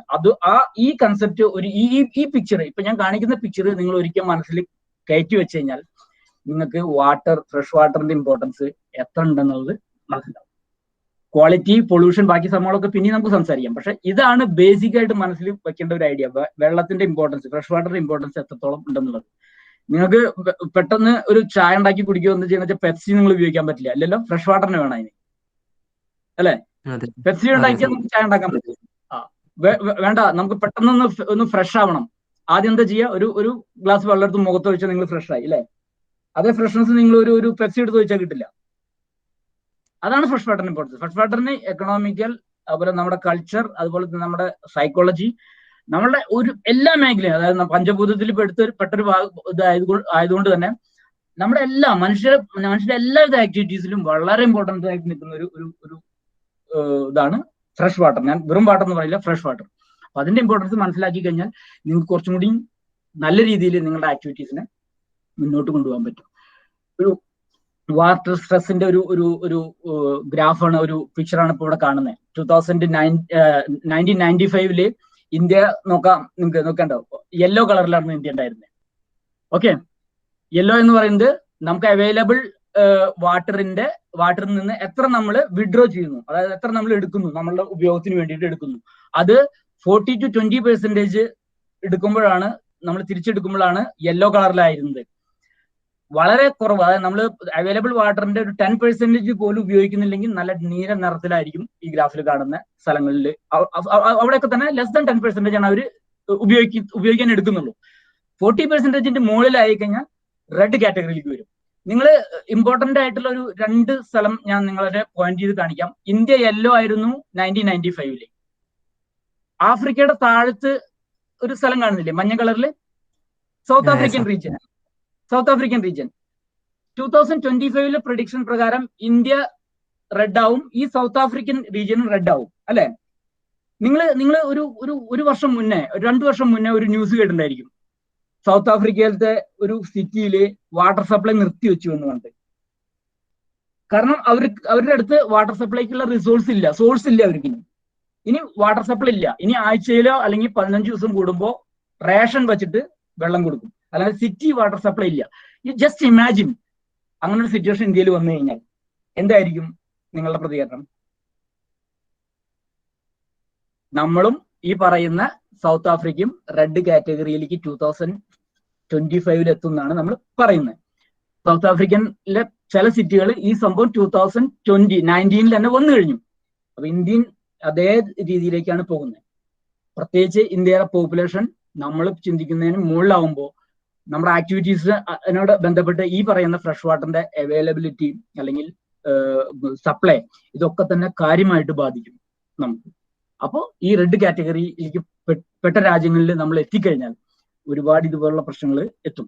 കേരളത്തിലെ അപേക്ഷിച്ച് കേരളത്തിൽ നമുക്ക് 44 റിവേഴ്സ് ഉണ്ട്, ആനുവൽ പ്രസിപ്പിറ്റേഷൻ നമുക്ക് 3000 അടുത്തുണ്ട്, mm വരെ നമുക്ക് കിട്ടുന്നുണ്ട്. പക്ഷെ നമ്മളുടെ വാട്ടർ യൂസേജ്, നമ്മൾ വാട്ടറിനെ എങ്ങനെ നല്ല രീതിയിൽ ഉപയോഗപ്പെടുത്തുന്നു എന്ന് ചോദിച്ചു കഴിഞ്ഞാൽ മലയാളികൾക്ക് വളരെയധികം, കേരളത്തിലെ ആൾക്കാർക്ക് വളരെ ഐഡിയ ഇല്ല. നമ്മളുടെ കയ്യിൽ കിട്ടുന്ന വെള്ളം എത്ര ഉണ്ട്, നമ്മൾ വെള്ളം എത്ര വേസ്റ്റ് ചെയ്യുന്നു എന്ന് ചോദിച്ചു കഴിഞ്ഞാൽ നാഷണൽ എന്താ പറയണ്ടേ പെർസെൻറ്റേജിനായിട്ട് കമ്പയർ ചെയ്യുമ്പോൾ നമ്മൾ വളരെ അലാമിങ് സിറ്റുവേഷനിലാണെന്ന് പറയേണ്ടി വരും. ഇത് ജസ്റ്റ് ഒരു ഐഡിയക്ക് വേണ്ടി ഞാൻ പറഞ്ഞു മാത്രമല്ലോ. ഈ സൗത്ത് ആഫ്രിക്കൻ റെഡ് യെല്ലോ ആയിരുന്നു 95-ല്, ഇന്ത്യൻ യെല്ലോ ആയിരുന്നു. 25-ല് അതും റെഡ് കാണിക്കുന്നു, ഇന്ത്യൻ റെഡ് കാണിക്കുന്നു. അപ്പോ ഇന്ത്യയിലേക്ക് ആ അവസ്ഥ എത്തിയിട്ടില്ല എന്ന് നിങ്ങൾ പ്രതീക്ഷിക്കേണ്ട, അവസ്ഥ എത്തും. മേജർ സിറ്റീസ് ഇന്ത്യയില് ഈ സ്റ്റഡി പ്രകാരം പറയുന്നത്, ഈ ഗ്രൗണ്ട് വാട്ടർ ബോർഡിന്റെ സ്റ്റഡി പ്രകാരം പറയുന്നത്, ബാംഗ്ലൂർ ആയിരിക്കും ഇന്ത്യയിലെ ഫസ്റ്റ് സിറ്റി, വാട്ടർലെസ് സിറ്റി ആവാൻ പോകുന്നത്. അവിടെ വെള്ളം കിട്ടാത്തൊരു അവസ്ഥയിലേക്ക് എത്തും ബാംഗ്ലൂര്. കാരണം അവരുടെ ഗ്രൗണ്ട് വാട്ടർ റിസോഴ്സ് അത്രയും താഴേക്ക് പോയി. ഞാൻ എന്റെ എക്സ്പീരിയൻസ് എന്ന് പറയാം, ഞാനൊരു 2 വർഷമായിട്ട് ബാംഗ്ലൂർ ഒരു ലാബിലായിരുന്നു വർക്ക് ചെയ്യുന്നത്, R&D സെക്ഷനിൽ. അപ്പോൾ ഞങ്ങളുടെ ഓർഗനൈസേഷന്റെ ഫ്രണ്ടില്, കെങ്കേരി എന്ന് പറയുന്ന സ്ഥലത്ത് ഫ്രണ്ടില് 3 ട്യൂബുവെല് ഗ്രൗണ്ട് വാട്ടർ ബോർഡ് വന്നിട്ട് കുഴിച്ചു. 1100, 1300, 1480 അടി താഴ്ചയിലാണ് ഈ 3 ട്യൂബുവെല് കുഴിച്ചത്. 3 ട്യൂബുവെല്ലും വെള്ളം കിട്ടിയില്ല. 3 ട്യൂബുവെല്ലും വെള്ളം കിട്ടിയില്ല. അവരിന്നിട്ട് അവസാനം അതൊക്കെ മൂടിയിട്ടിട്ട് പോയി. ഒരു ഏരിയ, കെങ്കേരിയിലെ ഒരു ഏരിയ അവര് ഹൗസിംഗ് ബോർഡ് കുറെ അധികം ഫ്ലാറ്റ് പണിതിട്ടുണ്ട്. നിങ്ങൾ പോവാണെങ്കിൽ കാണാൻ പറ്റും. കുറെ ഫ്ലാറ്റ് പണിതിട്ട് ഒരാൾ പോലും ഫ്ലാറ്റ് മേടിക്കാൻ വന്നില്ല. അതായത് ഹൗസിംഗ് ബോർഡിന്റെ ഒരുപാട് പൈസ, ഒരു 10-500 കോടി രൂപയുടെ ഒരു പ്രൊജക്ടിന്റെ ഭാഗമായിട്ടുള്ള ഒരു ഏരിയ ആയിരുന്നു അത്. അതില് ഫസ്റ്റ് സ്റ്റേജിൽ അവർ പണിതിട്ടുള്ള കുറെ അധികം ഫ്ലാറ്റുകളിൽ ഒരാൾ പോലും വാങ്ങിക്കാൻ വന്നില്ല. ഒരേ ഒരു കാരണം ഉണ്ടായിരുന്നുള്ളൂ, വെള്ളം അവിടെ കിട്ടാനില്ല. ഫ്ലാറ്റ് വാങ്ങിച്ച ആൾക്കാരൊക്കെ തിരിച്ചു പോകണം. അപ്പോൾ അങ്ങനത്തെ ഒരു അവസ്ഥയിലേക്ക് ഇന്ത്യ മെല്ലെ എത്തിത്തുടങ്ങി. കേരളം പെട്ടെന്ന് എത്തുന്നതായിരിക്കില്ല. കേരളത്തിൽ നമുക്ക് വാട്ടർ ബോഡീസും അതുപോലെ തന്നെ റിവർ ആനുവൽ പ്രസിപ്പിറ്റേഷൻ, റെയിൻഫോൾ ഒക്കെ വളരെ കൂടുതലാണ്. പക്ഷെ നമ്മൾ ഈ രീതിയിൽ ചിന്തിക്കേണ്ട ഒരു അവസ്ഥയിലേക്ക് എത്തുമെന്നാണ് ഇത് കണക്കുകൾ കാണിക്കുന്നത്. സർ, ഈ ഗ്ലോബൽ വാർമിംഗ് കാരണം നമ്മുടെ അന്റാർട്ടിക്ക റീജിയനില് ഐസ് മെൽറ്റ് ആവുന്നു, അങ്ങനെയുള്ള വിഷയമുണ്ടല്ലോ. അപ്പോ ഗ്ലേസിയേഴ്സിലുള്ള ഫ്രഷ് വാട്ടേഴ്സും എല്ലാം, അതിന്റെ കാര്യം എങ്ങനെയാ? അതൊരു വലിയ പ്രശ്നമാണ്. ഗ്ലേഷ്യർ അത് നമ്മളെ ബാധിക്കുന്നുണ്ടോ? തീർച്ചയായിട്ടും നമ്മളെ ബാധിക്കുന്നതാണ്. ഇപ്പൊ ഗ്ലേഷ്യറിലുള്ള ഫ്രഷ് വാട്ടറിനെ കുറിച്ചിട്ട് ആരും ചിന്തിക്കുന്നില്ല. നമ്മളത് ഉപയോഗിക്കുന്നില്ല. അത് അവിടെ അതുപോലെ കെട്ടിക്കിടക്കുകയാണ്. ലക്ഷക്കണക്കിന് വർഷം പഴക്കമുള്ള ഐസാണ് അതൊക്കെ തന്നെ എന്നാണ് ശാസ്ത്രം പറയുന്നത്. പക്ഷെ ഈ ഗ്ലോബൽ വാർമിങ്ങിന്റെ ഭാഗമായിട്ട് ടെമ്പറേച്ചർ കൂടിക്കഴിഞ്ഞാൽ ഈ വലിയ ഐസ് ബ്ലോക്സ് പൊട്ടി കടലിലേക്ക് വരും. കടലിലേക്ക് വന്നു കഴിഞ്ഞാൽ ഓട്ടോമാറ്റിക് ആയിട്ട്, അതായത് ഇത് കരയ ഫോമില് നിൽക്കുമ്പോൾ ഈ സാധനം വെള്ളത്തില് പ്രഷർ വരത്തില്ല. പൊട്ടി കടലിലേക്ക് വന്നു കഴിഞ്ഞാൽ സീ ലെവൽ ഓട്ടോമാറ്റിക് ആയിട്ട് പൊന്തും. കാരണം ഈ പിന്നെ പറഞ്ഞില്ലേ, ഒരു ഇന്ത്യയുടെ അത്രയും വലിപ്പമുള്ള ഒരു ഐസ് ബ്ലോക്ക് ആണ് ഒഴുകി കടലിലേക്ക് വരുന്നെങ്കിൽ അത്ര ഏരിയയിലത്തെ സീയുടെ മുകളിൽ അത് പ്രഷർ വരുത്തും, ഇല്ലേ? വരുന്നില്ലേ? ഓട്ടോമാറ്റിക് ആയിട്ട് മറ്റുള്ള ഏരിയയിൽ വെള്ളം പൊന്തും. ഇപ്പോ 2000 വേൾഡ് ക്ലൈമാറ്റ് ഇതിന്റെ റിപ്പോർട്ട് പറയുന്നത് എന്താണെങ്കിൽ 2030 ആകുമ്പോഴേക്കും കൊച്ചിയുടെ ഒരു 30-40% ഏരിയ കടലെടുത്തു പോവും. 2030 എന്ന് പറയുന്ന 10 വർഷമേ നമ്മുടെ കയ്യിലുള്ളൂ. ഇപ്പോഴത്തെ നിലവിൽ കാർബൺ എമിഷൻ റേറ്റ് പോവുകയാണെങ്കിൽ, ടെമ്പറേച്ചർ 1-2 ഡിഗ്രി കൂടുകയാണെങ്കിൽ, സീ ലെവൽ ഇൻക്രീസ് അവർ പ്രെഡിക്റ്റ് ചെയ്യുന്നത് അറൌണ്ട് 30 സെന്റിമീറ്ററോളം പൊന്തുന്ന പറയുന്നത്. 30 സെന്റിമീറ്റർ പൊന്തിയാൽ മതി, കൊച്ചിയിൽ കുറെ അധികം ഭാഗങ്ങൾ അടിയിലാവും. ഞാൻ പറയുന്നത് ഞാൻ കൊച്ചി സിറ്റിയിൽ വർക്ക് ചെയ്യുന്നതുകൊണ്ടാണ്, ഞങ്ങളുടെ പ്രൊജക്ട് കൊച്ചിയിലായതുകൊണ്ടാണ്. ബാക്കി നമ്മളുടെ ഓൾറെഡി കുറെ അധികം സിറ്റികളിൽ കിടക്കുന്നുണ്ട് കോസ്റ്റൽ സൈഡില്. കേരളത്തിലെ ആകെ 6 മുനിസിപ്പൽ കോർപ്പറേഷൻ ആണുള്ളത്, അല്ലെ? 6 ഉള്ളത്. തിരുവനന്തപുരം, കൊല്ലം, കൊച്ചി, കോഴിക്കോട്, കണ്ണൂര്, തൃശ്ശൂര്. ഈ 6 കോർപ്പറേഷനുകളില് 5 എണ്ണം, തൃശ്ശൂർ ഒഴികെ ബാക്കി 5 കോർപ്പറേഷൻസും കിടക്കുന്നത്, അതായത് കേരളത്തിലെ മേജർ 5 സിറ്റികളും കിടക്കുന്നത് ലോ ലൈങ് ഏരിയാസിലാണ്. അതായത് കടലിനടുത്ത് കിടക്കുന്ന സ്ഥലമാണ്. ചെറിയൊരു അളവിലുള്ള സീ റൈസ് പോലും ഈ പറയുന്ന നമ്മളുടെ ഡെവലപ്മെന്റ് ആക്ടിവിറ്റീസിനെയും സിറ്റി ഡെവലപ്മെന്റിനെയും ഒക്കെ തന്നെ കാര്യമായിട്ട് ബാധിക്കും. സാർ, എന്നപ്പോ അത് ആ ഒരു സിറ്റുവേഷൻ അഡാപ്റ്റ് ചെയ്യുന്നതല്ല വേറൊരു മാർഗം ഇല്ലേ? മാർഗമുണ്ട്. നമുക്ക് ഇപ്പോഴത്തെ അവസ്ഥയിൽ കാർബൺ പ്രൊഡക്ഷൻ നമ്മൾ എത്രത്തോളം ഉണ്ട് അതിനെ റെഡ്യൂസ് ചെയ്യാം. റെഡ്യൂസ് ചെയ്ത് കഴിഞ്ഞാൽ അതിനാണ് വേൾഡ് UN ഈ SDG ഗോളിൽ വളരെ കറക്റ്റ് ആയിട്ട് പറയുന്നത്, ഓരോ രാജ്യങ്ങളും അവരുടെ കാർബൺ ഫുട് പ്രിന്റ്, അതായത് അവരെത്ര കാർബൺ ഡയോക്സൈഡും കാർബൺ മോണോക്സൈഡും ഗ്രീൻ ഹൗസ് ഇഫക്റ്റുള്ള വാതകങ്ങളും എത്ര പുറത്തേക്ക് ഇപ്പോൾ വിടുന്നുണ്ട് ഇൻഡസ്ട്രിയൽ സൈഡിൽ നിന്നും മറ്റേ ട്രാൻസ്പോർട്ട് സെക്ടറിലും ബാക്കി എല്ലാ കാര്യങ്ങളിലും. അത് 2025, 2030 SDG ഗോൾ കംപ്ലീറ്റ് ചെയ്യുന്നതിന് മുന്നേ മിനിമം 40% കുറച്ചുകൊണ്ടുവരണം. 40%ലേക്ക് കുറച്ചുകൊണ്ടുവരണം. ഓക്കെ, 40% കുറയ്ക്കല്ല, 40%ലേക്ക് കുറച്ചുകൊണ്ടുവരണം. അപ്പോ ഓട്ടോമാറ്റിക് ആയിട്ട് എന്തുണ്ടാവും, ഈ മറ്റേ ടെമ്പറേച്ചർ കൂടുന്നൊരു അവസ്ഥ ഉണ്ടല്ലോ, ഉണ്ടായില്ലെങ്കിൽ ഓട്ടോമാറ്റിക് ആയിട്ട് എന്തുണ്ടാവും, ഈ പോളാർ റീജിയനിലെ, അതായത് ആർട്ടിക് റീജിയനിലെ, അന്റാർട്ടിക് റീജിയനിലെ കൂടുതൽ മഞ്ഞ് വീഴാൻ തുടങ്ങിയാൽ ഈ ഐസ്ബർഗ്സ് ഉരുകുന്നതും ഐസ് ബ്ലോക്സ് ഉരുകുന്നതും പൊട്ടി വിടർന്ന് മാറി നിൽക്കുന്നതായിട്ടുള്ള അവസ്ഥ ഉണ്ടാവില്ല. അപ്പൊ അത് നമ്മളെ മാത്രമല്ല എല്ലാവരും ബാധിക്കുന്നുണ്ട്. അതുകൊണ്ടാണ് UN ഇതിൽ ഇടപെടുന്നത്. ഇന്ത്യനെ മാത്രം ബാധിക്കുന്ന കാര്യമാണെങ്കിൽ ഈ പറയുന്ന UN ഇതിൽ ഇടപെടില്ല. വേൾഡിനെ ബാധിക്കുന്ന കാര്യങ്ങൾ മാത്രമാണ് യുണൈറ്റഡ് നേഷൻസ് ഇടപെടുള്ളൂ. ഇന്ത്യനെ ബാധിക്കുന്ന കാര്യം ഇന്ത്യ ഗവൺമെന്റ് ചെയ്യും, കേരളത്തിനെ ബാധിക്കുന്ന കാര്യം കേരള ഗവൺമെന്റ് ചെയ്യും. ഓക്കെ, ഇത് വേൾഡിനെ ബാധിക്കുന്ന പ്രശ്നമായതുകൊണ്ട് മാത്രമാണ് SDGയുടെ അണ്ടറിൽ ഈ ക്ലൈമാറ്റ് അഡാപ്ഷന്റെ സംഭവം അവർ കൊണ്ടുവന്നത്. അതുകൊണ്ട് തന്നെയാണ് ഇന്ത്യയിലത്തെ MOEF, നിങ്ങൾ കേട്ടിട്ടുണ്ടായിരിക്കില്ലേ, ministry of environment and forest, അവർ പേര് മാറ്റി. Ministry of environment and forest climate department ആക്കി മാറ്റി. അവര് പേര് ഫുള്ള് മാറ്റി. കാരണം ക്ലൈമാറ്റ് ചേഞ്ചിന്റെ ഇമ്പോർട്ടൻസ് ഇന്ത്യ ഗവൺമെന്റ് മനസ്സിലാക്കിക്കൊണ്ടാണ് MOEF എന്ന് പറഞ്ഞ ഡിപ്പാർട്ട്മെന്റ്. ഇപ്പൊ നിങ്ങൾക്ക് സെർച്ച് ചെയ്ത് നോക്കിയാൽ മനസ്സിലാവും ഫുൾ പേരെന്താണെന്നുള്ളത്. ആദ്യം MOEF എന്ന് മാത്രം ഉണ്ടാവും, മിനിസ്ട്രി ഓഫ് എൻവയോൺമെന്റ് ഫോറസ്റ്റ് മാത്രം ഉണ്ടായിരുന്നു. ഇപ്പൊ മാറ്റി ministry of environment and climate change adaptability, ആ ഡിപ്പാർട്ട്മെന്റ് അതിന്റെ മൊത്തം പേരിൽ ക്ലൈമാറ്റ് ചേഞ്ച് കൊണ്ടുവന്നു. അത് ഇന്ത്യൻ ഗവൺമെന്റ് അതിനെ അത്രയും സീരിയസ് ആയിട്ട് ഇടുന്നു. ഇപ്പോഴല്ല കേട്ടോ, ഇതൊക്കെ തുടങ്ങിയിട്ട് കാലം കുറേ, 10-15 വർഷം മുന്നേ തന്നെ നമ്മൾ ഓൾറെഡി ക്ലൈമാറ്റ് ചേഞ്ചസിനെ കുറിച്ചിട്ടുള്ള കാര്യങ്ങൾ ചിന്തിക്കാൻ തുടങ്ങിയിട്ട് പാരീസ് ഉടമ്പടിയിൽ അതുപോലുള്ള ക്യോട്ടോ പ്രോട്ടോകോളിലൊക്കെ തന്നെ ഇന്ത്യ സൈൻ ചെയ്തിട്ടുണ്ട്, നമ്മൾ റെഡ്യൂസ് ചെയ്യുന്നുണ്ട്. അതിന്റെ ഭാഗമായിട്ടാണ് ഇന്ത്യൻ ഗവൺമെന്റ് 2030 ആകുമ്പോഴേക്കും നമ്മുടെ മറ്റേ ട്രാൻസ്പോർട്ട് സെക്ടർ മേജറായിട്ട് ബാറ്ററി ഓപ്പറേറ്റഡ് ഇതിലേക്ക് മാറും എന്ന് പറയുന്നത്. ഓക്കെ, അത് ഫോസിൽ ഫ്യൂൽ കൺസപ്ഷൻ നമുക്ക് കുറച്ചുകൊണ്ട് വരാൻ പറ്റും. ഓക്കെ, അതുപോലെ തന്നെ നമ്മുടെ തെർമൽ പ്ലാന്റുകളൊക്കെ, അതായത് ഫോസിൽ ഫ്യൂലും കൽക്കരി കത്തിച്ചിട്ട് എനർജി പ്രൊഡ്യൂസ് ചെയ്യുന്ന ഇതൊന്ന് മാറി പാരമ്പര്യ ഊർജ്ജ സ്രോതസ്സുകളായിട്ടുള്ള സോളാർ സിസ്റ്റംസും അതുപോലെ വിൻഡ് സിസ്റ്റംസും കൊണ്ടുവന്നിട്ട് നമ്മുടെ എനർജിയുടെ ആവശ്യകത ഉണ്ടല്ലോ, നമുക്ക് എത്ര കറണ്ട് വേണം, എത്ര ഇലക്ട്രിസിറ്റി വേണം, അതിന്റെ ഉപയോഗം, ആ കറണ്ട് ഉത്പാദിപ്പിക്കുന്ന രീതി ഈ ഫോസിൽ ഫ്യൂൽ കത്തിച്ചിട്ടുള്ള രീതിയിൽ നിന്ന് മാറി സോളാർ സിസ്റ്റത്തിലും വിൻഡ് സിസ്റ്റത്തിലും, അതായത് പാരമ്പര്യ ഇതിലേക്ക് മാറിക്കഴിഞ്ഞാൽ, അതായത് നാച്ചുറൽ സിസ്റ്റത്തിലേക്ക് മാറിക്കഴിഞ്ഞാൽ, ഗ്രീൻ സിസ്റ്റത്തിലേക്ക് മാറിക്കഴിഞ്ഞാൽ നമുക്ക് കാർബൺ റിഡക്ഷൻ കൊണ്ടുവരാൻ പറ്റും. എത്ര നമ്മൾ കാർബൺ പുറത്ത് തള്ളുന്നുണ്ട് അത് കുറച്ചു കൊണ്ടുവരാൻ പറ്റും. നമ്മുടെ കാർബൺ ഫുട് പ്രിന്റ്സ് കുറയ്ക്കാം. അതിന് പറയുന്ന ടേം അതാണ്, കാർബൺ ഫുട് പ്രിന്റ്സ്.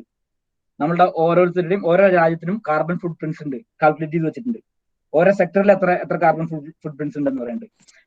ഒരു സമയത്ത് ഇന്ത്യയില് ഫ്ലൈറ്റിന്റെ ടിക്കറ്റ് ബുക്ക് ചെയ്യുമ്പോൾ അതിൽ എഴുതുമായിരുന്നു, നിങ്ങൾ ഇത്ര കിലോമീറ്റർ ഈ ഫ്ലൈറ്റിൽ സഞ്ചരിച്ചാൽ നിങ്ങൾ ഇത്ര കാർബൺ ഫുട് പ്രിന്റ് പ്രൊഡ്യൂസ് ചെയ്തു.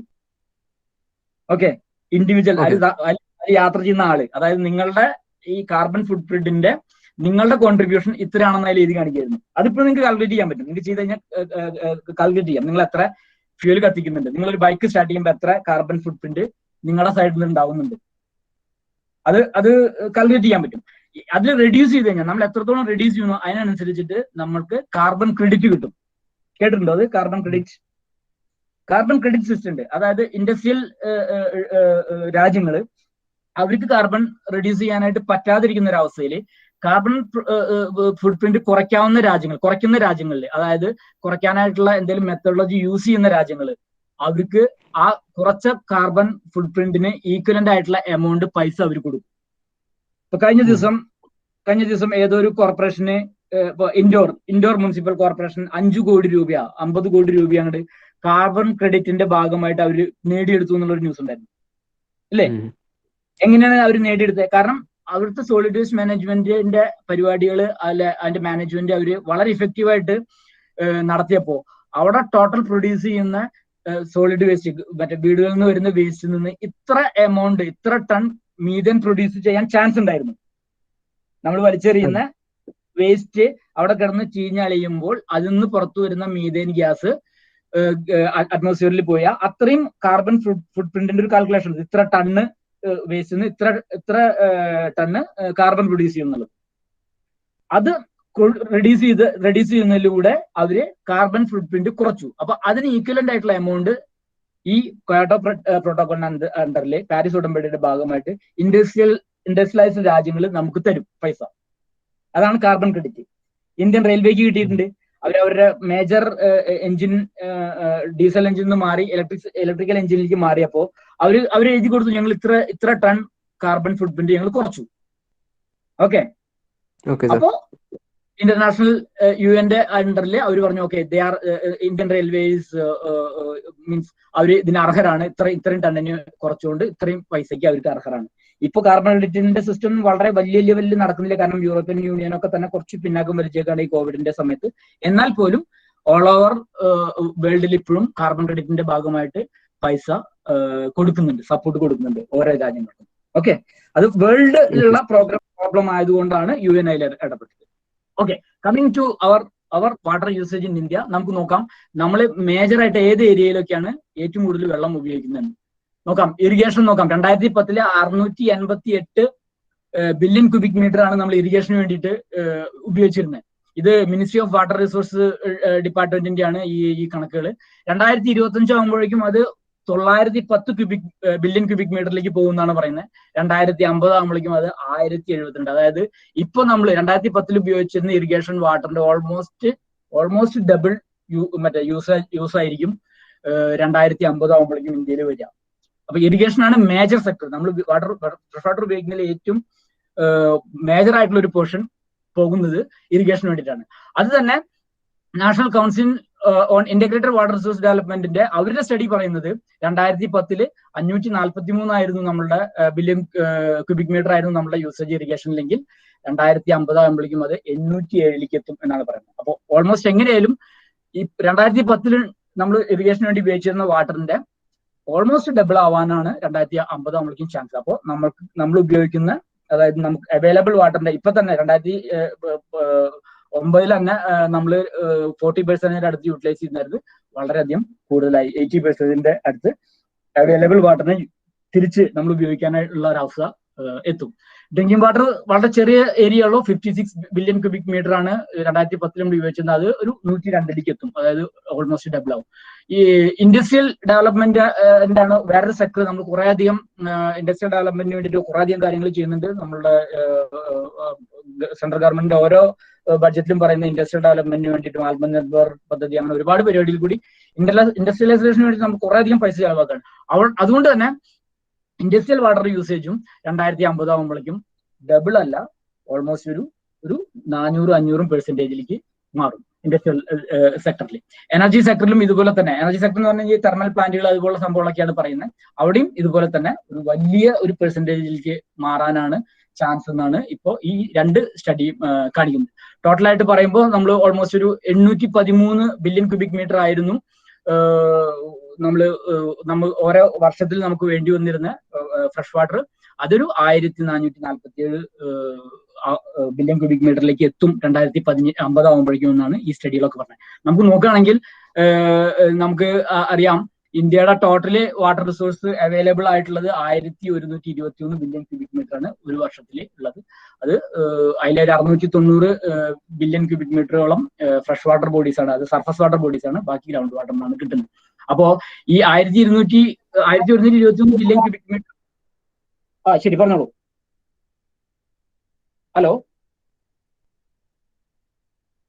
Hello okay.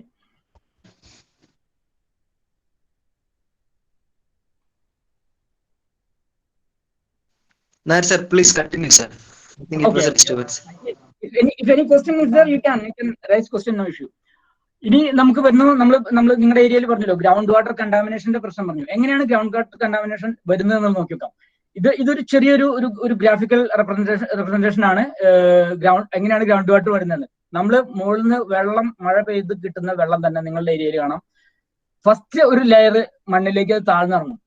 അത് ആ സാച്ചുറേറ്റഡ് പോയിന്റ് ഇപ്പൊ ഈ കാണുന്ന നീല നിറം, മഞ്ഞാണ് ഹാർഡ് ഏരിയ ആയിട്ടുള്ള കാണുന്നത്, വെള്ളം നിൽക്കുന്ന ഏരിയ ആണ് ഈ നീല നിറം. ഈ മഴവെള്ളം ഭൂമിയുടെ മുകളിൽ വീണ് അത് മെല്ലെ താഴത്തേക്ക് ഇറങ്ങി പോകുന്നതാണ് നമ്മൾ ആദ്യം കാണുന്ന ഈ ഡെഡ് വെൽസ് എന്നൊക്കെ എടുക്കുന്ന വെള്ളം. അതായത് കണ്ട, അത് ഒരു ഇയർ കൊണ്ടോ അല്ലെങ്കിൽ കുറച്ച് ദിവസം കൊണ്ടോ ഈ ഏരിയയിലേക്ക് വെള്ളം ഇറങ്ങി ചെന്ന് മണ്ണിൽ സാച്ചുറേറ്റ് ആയിട്ട് നിൽക്കും ഫുള്ളായി. അത് നമ്മൾ ഉറവ എന്നൊക്കെ പറഞ്ഞിട്ട് കിണർ കുഴിക്കുമ്പോൾ കിട്ടുന്ന വെള്ളം ആ ഉറവയിൽ നിന്ന് വരുന്ന വെള്ളമാണ്. അത് ഒരു വർഷത്തില് അപ്പ് ആൻഡ് ഡൗൺ ആയിക്കൊണ്ടിരിക്കും. സമ്മറിൽ അത് താഴേക്ക് പോകും, അടുത്ത വർഷകാലം വന്ന് അത് മുകളിലേക്കും. നിങ്ങളുടെ കിണറിൽ ഡെഡ് വെൽസിലൊക്കെ നിങ്ങൾക്ക് അറിയാൻ പറ്റുന്നുണ്ടാവില്ലേ, വർഷകാലത്തേക്ക് വന്നു കഴിഞ്ഞാൽ കിണർ ചിലപ്പോൾ നിറഞ്ഞു മുകളിലേക്ക് പോകും.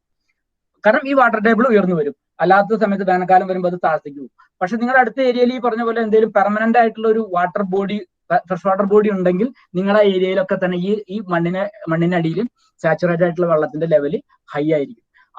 ഈ പറയുന്ന സാച്ചുറേറ്റഡ് വാട്ടർ ഏതെങ്കിലും പെർട്ടിക്കുലർ ഏരിയയിൽ ഗ്രൗണ്ട് വാട്ടറിനോട് അടുത്തെത്തുമ്പോഴാണ് അവിടെ നീരുറവായിട്ട് സ്റ്റാർട്ട് ചെയ്തിട്ട് സ്ട്രീം ആയിട്ട് ഇങ്ങനെ പുറത്തേക്ക് വരിക. അങ്ങനെയാണ് പുഴകളും അതുപോലെ ചെറിയ ചെറിയ തോടുകളൊക്കെ ഉണ്ടാവുന്നത്. തോടുകളൊക്കെ ചേർന്ന് പിന്നെ പുഴകളും അങ്ങനെ ഉണ്ടാകുന്നത് ഈ വാട്ടർ ടേബിളിന്റെ ഫസ്റ്റ് ലെയർ വാട്ടർ ടേബിളിന്റെ മുകളിലാണ്. അത് മണ്ണും ഫസ്റ്റ് അടിയിലേക്ക് പോകുന്ന ഹാർഡ് റോക്കിന്റെ ഇടയിലുള്ള ഏരിയയാണ്. അത് ചിലപ്പോൾ വർഷങ്ങളെ കൊണ്ടോ അല്ലെങ്കിൽ ദിവസങ്ങളെ കൊണ്ടോ ചിലപ്പോൾ ആ ഏരിയയിൽ വെള്ളം വന്നെന്നറിയാം. അത് കഴിഞ്ഞ് അതിന്റെ അടിയിലുള്ള ഒരു സെക്ഷനാണ്, അതായത് ഒരു ഹാർഡ് റോക്കിന് ഒരു 50-100 മീറ്ററോ അല്ലെങ്കിൽ അടിയോ തിക്നെസ് ഉള്ള ഒരു കട്ടിയുള്ള പാറയ്ക്ക് അടിയിലുള്ള ഒരു സെക്ഷൻ ഉണ്ട്. അതൊരു സ്റ്റോറേജ് ടാങ്ക് പോലെ വെള്ളം നിൽക്കുന്നത്. അതിലേക്ക് വെള്ളം പെർക്കുലേറ്റ് ചെയ്ത് എത്താനായിട്ട് ചിലപ്പോൾ സെഞ്ചുറീസ് എടുക്കും, ചിലപ്പോൾ 60-70 വർഷങ്ങൾ എടുക്കും, ചിലപ്പോൾ 1000 വർഷങ്ങളോളം എടുക്കും. വളരെ മേലെ അത് ഓരോ ഏരിയയ്ക്ക് അനുസരിച്ചിട്ടാണ് ഡിപ്പെൻഡ് ചെയ്തിരിക്കുന്നത്. ആ ഏരിയയിലത്തെ പെർക്കുലേഷൻ റേറ്റ് എങ്ങനെയുണ്ട്, ആ ഏരിയയിലത്തെ റോക്കിന്റെ തിക്നെസ് എത്ര ഉണ്ട്, അതിനനുസരിച്ചിട്ട് അതിലേക്ക് താഴ്ന്ന വെള്ളമാണ് നിങ്ങൾ ബോർവെല്ല് കൂടെ കുഴിച്ചെടുക്കുന്നത്. ബോർവെല്ല് കുഴിച്ച് ഈ പാറയും തുറന്ന് അടിയിലത്തെ ഈ കൺഫൈൻഡ് എക്വയറിലേക്ക് എത്തിക്കഴിഞ്ഞാൽ അവിടുന്നാണ് നമുക്ക് ബോർവെല്ലിൽ നിന്ന് പ്രഷറോട് കൂടിയിട്ടുള്ള വെള്ളം കിട്ടുന്നത്. അത് ഈ പറയുന്ന അക്വിഫർ ഒരു ടാങ്ക് എന്ന് പറഞ്ഞാൽ ചിലപ്പോൾ ഒരു വല്ലാത്ത ഏരിയനെ കവർ ചെയ്യുന്ന ഒരു ടാങ്ക് ആയിരിക്കും. ഒരു അണ്ടർഗ്രൗണ്ട് ടാങ്ക് പോലെ വർക്ക് ചെയ്യുന്ന സ്ഥലമായിരിക്കും. അവിടുന്ന് കുറെ അധികം ബോർവെല്ല് വെച്ചിട്ട് വെള്ളം വലിച്ചെടുത്തു കഴിഞ്ഞാൽ ഈ പറയുന്നത് തന്നെ വെള്ളത്തിന്റെ അളവ് കുറഞ്ഞു വന്ന്, കാരണം റീചാർജ് വളരെ വലിയ നടക്കുന്നുള്ളൂ, അതിൽ കൂടുതൽ വെള്ളം നമ്മൾ ഉപയോഗിക്കാൻ തുടങ്ങിയ ഈ അക്വിഫർ ചിലപ്പോൾ വറ്റി പോകാറുണ്ട്. അപ്പൊ ബോർവെല്ലുകൾ എന്താ പറയുക, ഡ്രൈ ആയി എന്ന് പറയും നമ്മൾ. അങ്ങനെ ഒരുപാട് സംഭവങ്ങൾ ഒരുപാട് സ്ഥലത്ത് കിട്ടും. കേരളത്തിൽ ബോർവെൽസിന്റെ എണ്ണം വളരെ കുറവാണ് നമുക്ക്, കാരണം ഗ്രൗണ്ട് വാട്ടറിന്റെ നമ്മൾ കൂടുതലും ഉപയോഗിക്കുന്ന ഗ്രൗണ്ട് വാട്ടർ എന്ന് പറയുന്നത് ഈ സാച്ചുറേറ്റഡ് ലെവലിലുള്ള ഡഗ് വെൽസ് എന്നാണ്. ബോർവെല്ലുകൾ നമ്മൾ അധികം എടുക്കുന്നത്. ബോർവെല്ലുകൾ ഉപയോഗിച്ച് ഹലോ സർ, നമ്മൾ ഒരു ഇടുക്കിയുടെ പിന്നെ ഒരു ജോഗ്രഫിക് ലൊക്കേഷൻ വെച്ചിട്ട് നമ്മൾ ഏറ്റവും കൂടുതൽ യൂസ് ചെയ്യുന്നത് ഒരു കൺഫൈൻഡ് അക്വിഫയർ റീജിയനിലുള്ള വാട്ടർ ആണെന്നാണ് എനിക്ക് തോന്നുന്നത്. ഇവിടെയുള്ള ബോർവെല്ലുകൾ തന്നെയാണ്, കാരണം ഇവിടെ നമ്മള് നാട്ടിലെ പോലെയുള്ള വെല്ലുകളില്ല. അപ്പോ ഇത് നമ്മള് കഴിഞ്ഞ വർഷം UNIയുടെ അണ്ടറിൽ തന്നെ സാറിന്റെ ലീഡർഷിപ്പിൽ നമ്മളൊരു പ്രോജക്റ്റ്, അതായത് ഈ കൺഫൈൻഡ് അക്വിഫയറിനെ നമുക്ക് എങ്ങനെ റീചാർജ് ചെയ്യാമെന്നുള്ളതായിരുന്നു നമ്മളുടെ ഒരു പ്ലാൻ. ആ ഒരു പ്ലാനിലായിരുന്നു നമ്മൾ നീങ്ങിയിരുന്നത്. അതിൽ നമ്മൾ ഒരുപാട് ഡിസ്കഷൻ നമ്മൾ ഇവിടെയുള്ള ഏരിയയിൽ നടത്തുകയും ചെയ്തിട്ടുണ്ടായിരുന്നു. പക്ഷെ സംശയം എന്താണെന്ന് വെച്ച് കഴിഞ്ഞാൽ ഈ കൺഫൈൻഡ് അക്വിഫയർ റീജിയനിലുള്ള ഈ ഡെപ്ത് ഏകദേശം എത്രയാണ്? ഇവിടെ വരുന്നത് ഏകദേശം നമ്മളുടെ ബോർവെല്ലുകളുടെ ഒരു ഫീറ്റ് ഏകദേശം 1000-ന് മുകളിലാണ്. 1000 മുതൽ 1500 അടി വരെയുള്ള റീജിയനിലാണ് നമുക്ക് ഇവിടെ വാട്ടർ കിട്ടുന്നത്. അത് കൺഫൈൻഡ് അക്വിഫയർ റീജിയനിലാണോ അതോ അതിനു താഴെയുള്ള റീജിയനിലാണോ ഉണ്ടാവുന്നത്? ഞാൻ പറഞ്ഞില്ലേ, കൺഫൈൻഡ് അക്വിഫറിന് 2 ലെയറിലുണ്ട്. ഈ കാണിക്കുന്ന പിക്ചറിൽ നിങ്ങൾക്ക് കാണാം, കൺഫൈൻഡ് അക്വിഫർ തന്നെ 2 ലെയർ ഉണ്ട്, കാണുന്നില്ലേ? മുകളിൽ അൺകൺഫൈൻഡ്, ഏറ്റവും അടിയിലുള്ള കൺഫൈൻഡ് എന്നൊക്കെ പറഞ്ഞാൽ ഈ പറയുന്ന 1000-ലേക്ക് മുകളിൽ പോകുന്നതായിരിക്കും. സാറേ ഞാൻ ഒരു കാര്യം ആഡ് ചെയ്തോട്ടെ. ശ്യാംലാലാണ് സാർ. സാറേ 2000-ൽ നമുക്ക് 300 to 350 ഫീറ്റിൽ നമുക്ക് വെള്ളം കിട്ടിയിരുന്നു 2000 ഇയർ. അതെ, അപ്പോൾ അത് 2019 വരുമ്പോൾ ഇപ്പോൾ 1500 എബോവ് ആയി. അപ്പോഴും വെള്ളം കിട്ടാത്ത ഒരു സാഹചര്യത്തിലാണ് പോയിക്കൊണ്ടിരിക്കുന്നത്. ഇവിടെ കംപ്ലീറ്റ്ലി ബോർവെൽസ് ആണ്. അപ്പോൾ പ്രത്യേകിച്ച് കാർഡമം കൾട്ടിവേഷൻ ആയതുകൊണ്ട് അവർ ട്രഡീഷണലി ഉള്ള കൺവെൻഷണൽ ഹൗസ് ഇറിഗേഷൻ ആണ് കൂടുതൽ കർഷകരും ഉപയോഗിക്കുന്നത്. അപ്പോൾ ഞങ്ങളുടെ കഴിഞ്ഞ വർഷത്തെ പ്രോജക്റ്റ് തന്നെ എങ്ങനെ ഇഫക്റ്റീവായിട്ട് വാട്ടർ കൺസർവേഷനിലേക്ക് ഫോക്കസ് ചെയ്യാമെന്നായിരുന്നു. അതിൽ മൈക്രോ സ്പ്രിംഗ്ലർ ആണ് നമ്മൾ ഓൾട്ടർനേറ്റ് വെച്ചത്. ഒരു സെമിനാറൊക്കെ ഞങ്ങൾ ചെയ്തിരുന്നു. അപ്പോൾ അവിടുന്ന് സയൻറ്റിസ്റ്റ് പറഞ്ഞത് at least go for micro sprinkler. ഇപ്പോൾ പിന്നെ രണ്ടാമത്തെ സെഷൻ എന്ന് പറഞ്ഞത് വാട്ടർ റീചാർജിങ് ആയിരുന്നു, ഗ്രൗണ്ട് വാട്ടർ റീചാർജിങ്. അപ്പോൾ അതിൻ്റെ ഒരു പ്രശ്നം വന്നത് ഗ്രൗണ്ട് വാട്ടർ ഡിപ്പാർട്ട്മെന്റിൽ നിന്നും റെപ്രസെൻറ്റേറ്റീവ്സ് ഉണ്ടായിരുന്നു. അപ്പോൾ അവിടെ റിസോഴ്സ് പേഴ്സൺ പറഞ്ഞത് we can recharge a borewell using run off water. Normal roof top വാട്ടറിനേക്കാളും റൺ ഓഫ് വാട്ടർ വെച്ചും നമുക്ക് റീചാർജ് ചെയ്യാം. അതിനുള്ള സിറ്റുവേഷൻ കാർബണും മെറ്റലും ഒക്കെ വെച്ചിട്ടുള്ള ഒരു ലെയർ പ്രോഗ്രാം ആയിരുന്നു, സാൻഡും കൂടെ ഉള്ള. പക്ഷേ ground water department does not agree to do such kind of a project. അവർ പറയുന്നത് പെസ്റ്റിസൈഡിന്റെ കാര്യമാണ് പറയുന്നത്. അപ്പൊ സാറിന്റെ ഒരു your view on that we required, നമ്മുടെ പ്രോജക്റ്റ് അതാണ്. റൈറ്റ്. അപ്പൊ അതിനു വേണ്ടിയിട്ടാണ് ഞാൻ ഈ ഫോട്ടോ ഇതിൽ വെച്ചത്, പ്രസന്റേഷൻ ഇത് വെച്ചത്. കാരണം നിങ്ങൾക്ക് ഒരു ഐഡിയ കിട്ടും എങ്ങനെയാണ് ഈ സംഭവം നടക്കുന്നത് ഒരു ഐഡിയ കിട്ടും.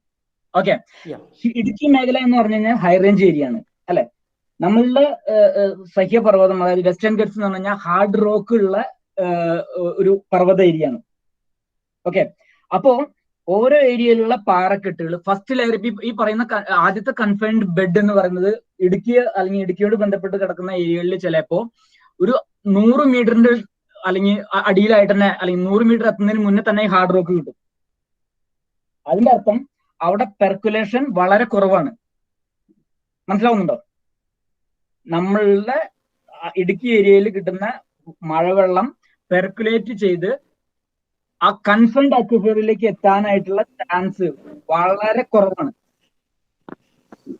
കാരണം ഇടുക്കി നമ്മുടെ സഖ്യ ഏരിയയിലുള്ള, നമ്മുടെ ഈ വെസ്റ്റേൺ ഗട്ടിന്റെ ഏരിയയിലുള്ള പാറയുടെ കനം, തിക്നെസ്, അതായത് ഈ കൺഫൈൻഡ് ബെഡിന്റെ തിക്നെസ് വളരെ കൂടുതലാണ്.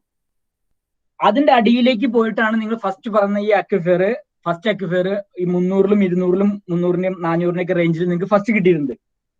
ഓക്കെ, ആ അക്വിഫയറിലെ വെള്ളത്തിന്റെ റീചാർജ് വർഷങ്ങളായിട്ട്, അതായത് ആയിരക്കണക്കിന് വർഷങ്ങൾക്ക് മുന്നേ സ്റ്റോർ ചെയ്തിട്ടുള്ള വെള്ളം തന്നെ എല്ലാ ഏലം ഇറിഗേഷൻ ആക്ടിവിറ്റീസിന് വേണ്ടിയിട്ട് നിങ്ങൾ ഉപയോഗിച്ച് തീർത്തു.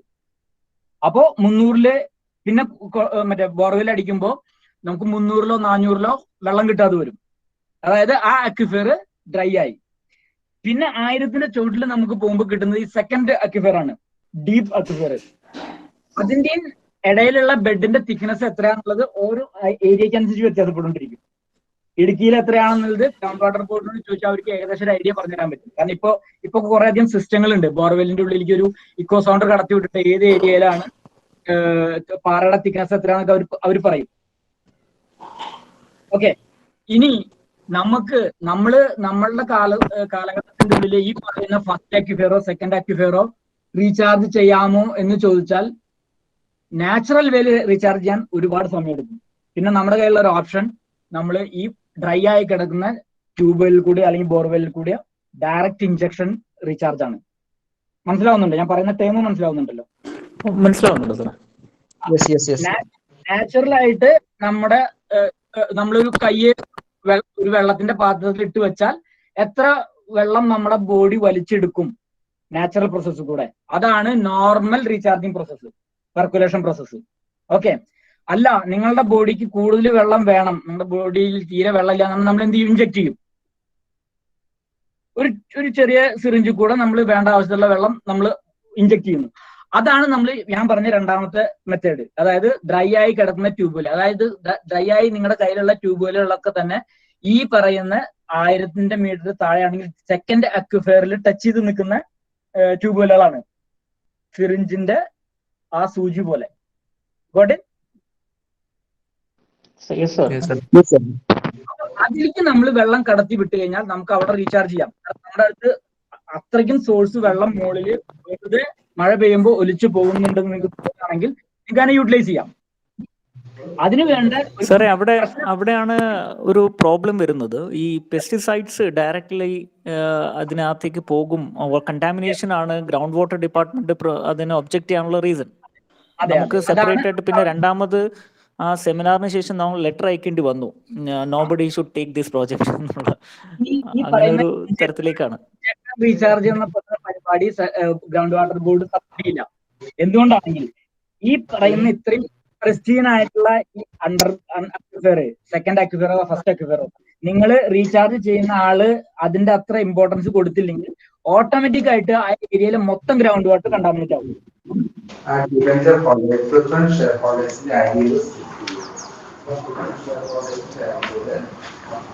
ഹലോ, ആരോ മേക്ക് ഓൺ ആയിരുന്നു തോന്നുന്നുണ്ട്, അതാണ് വേറെ സൗണ്ട് വന്നിരുന്നത്.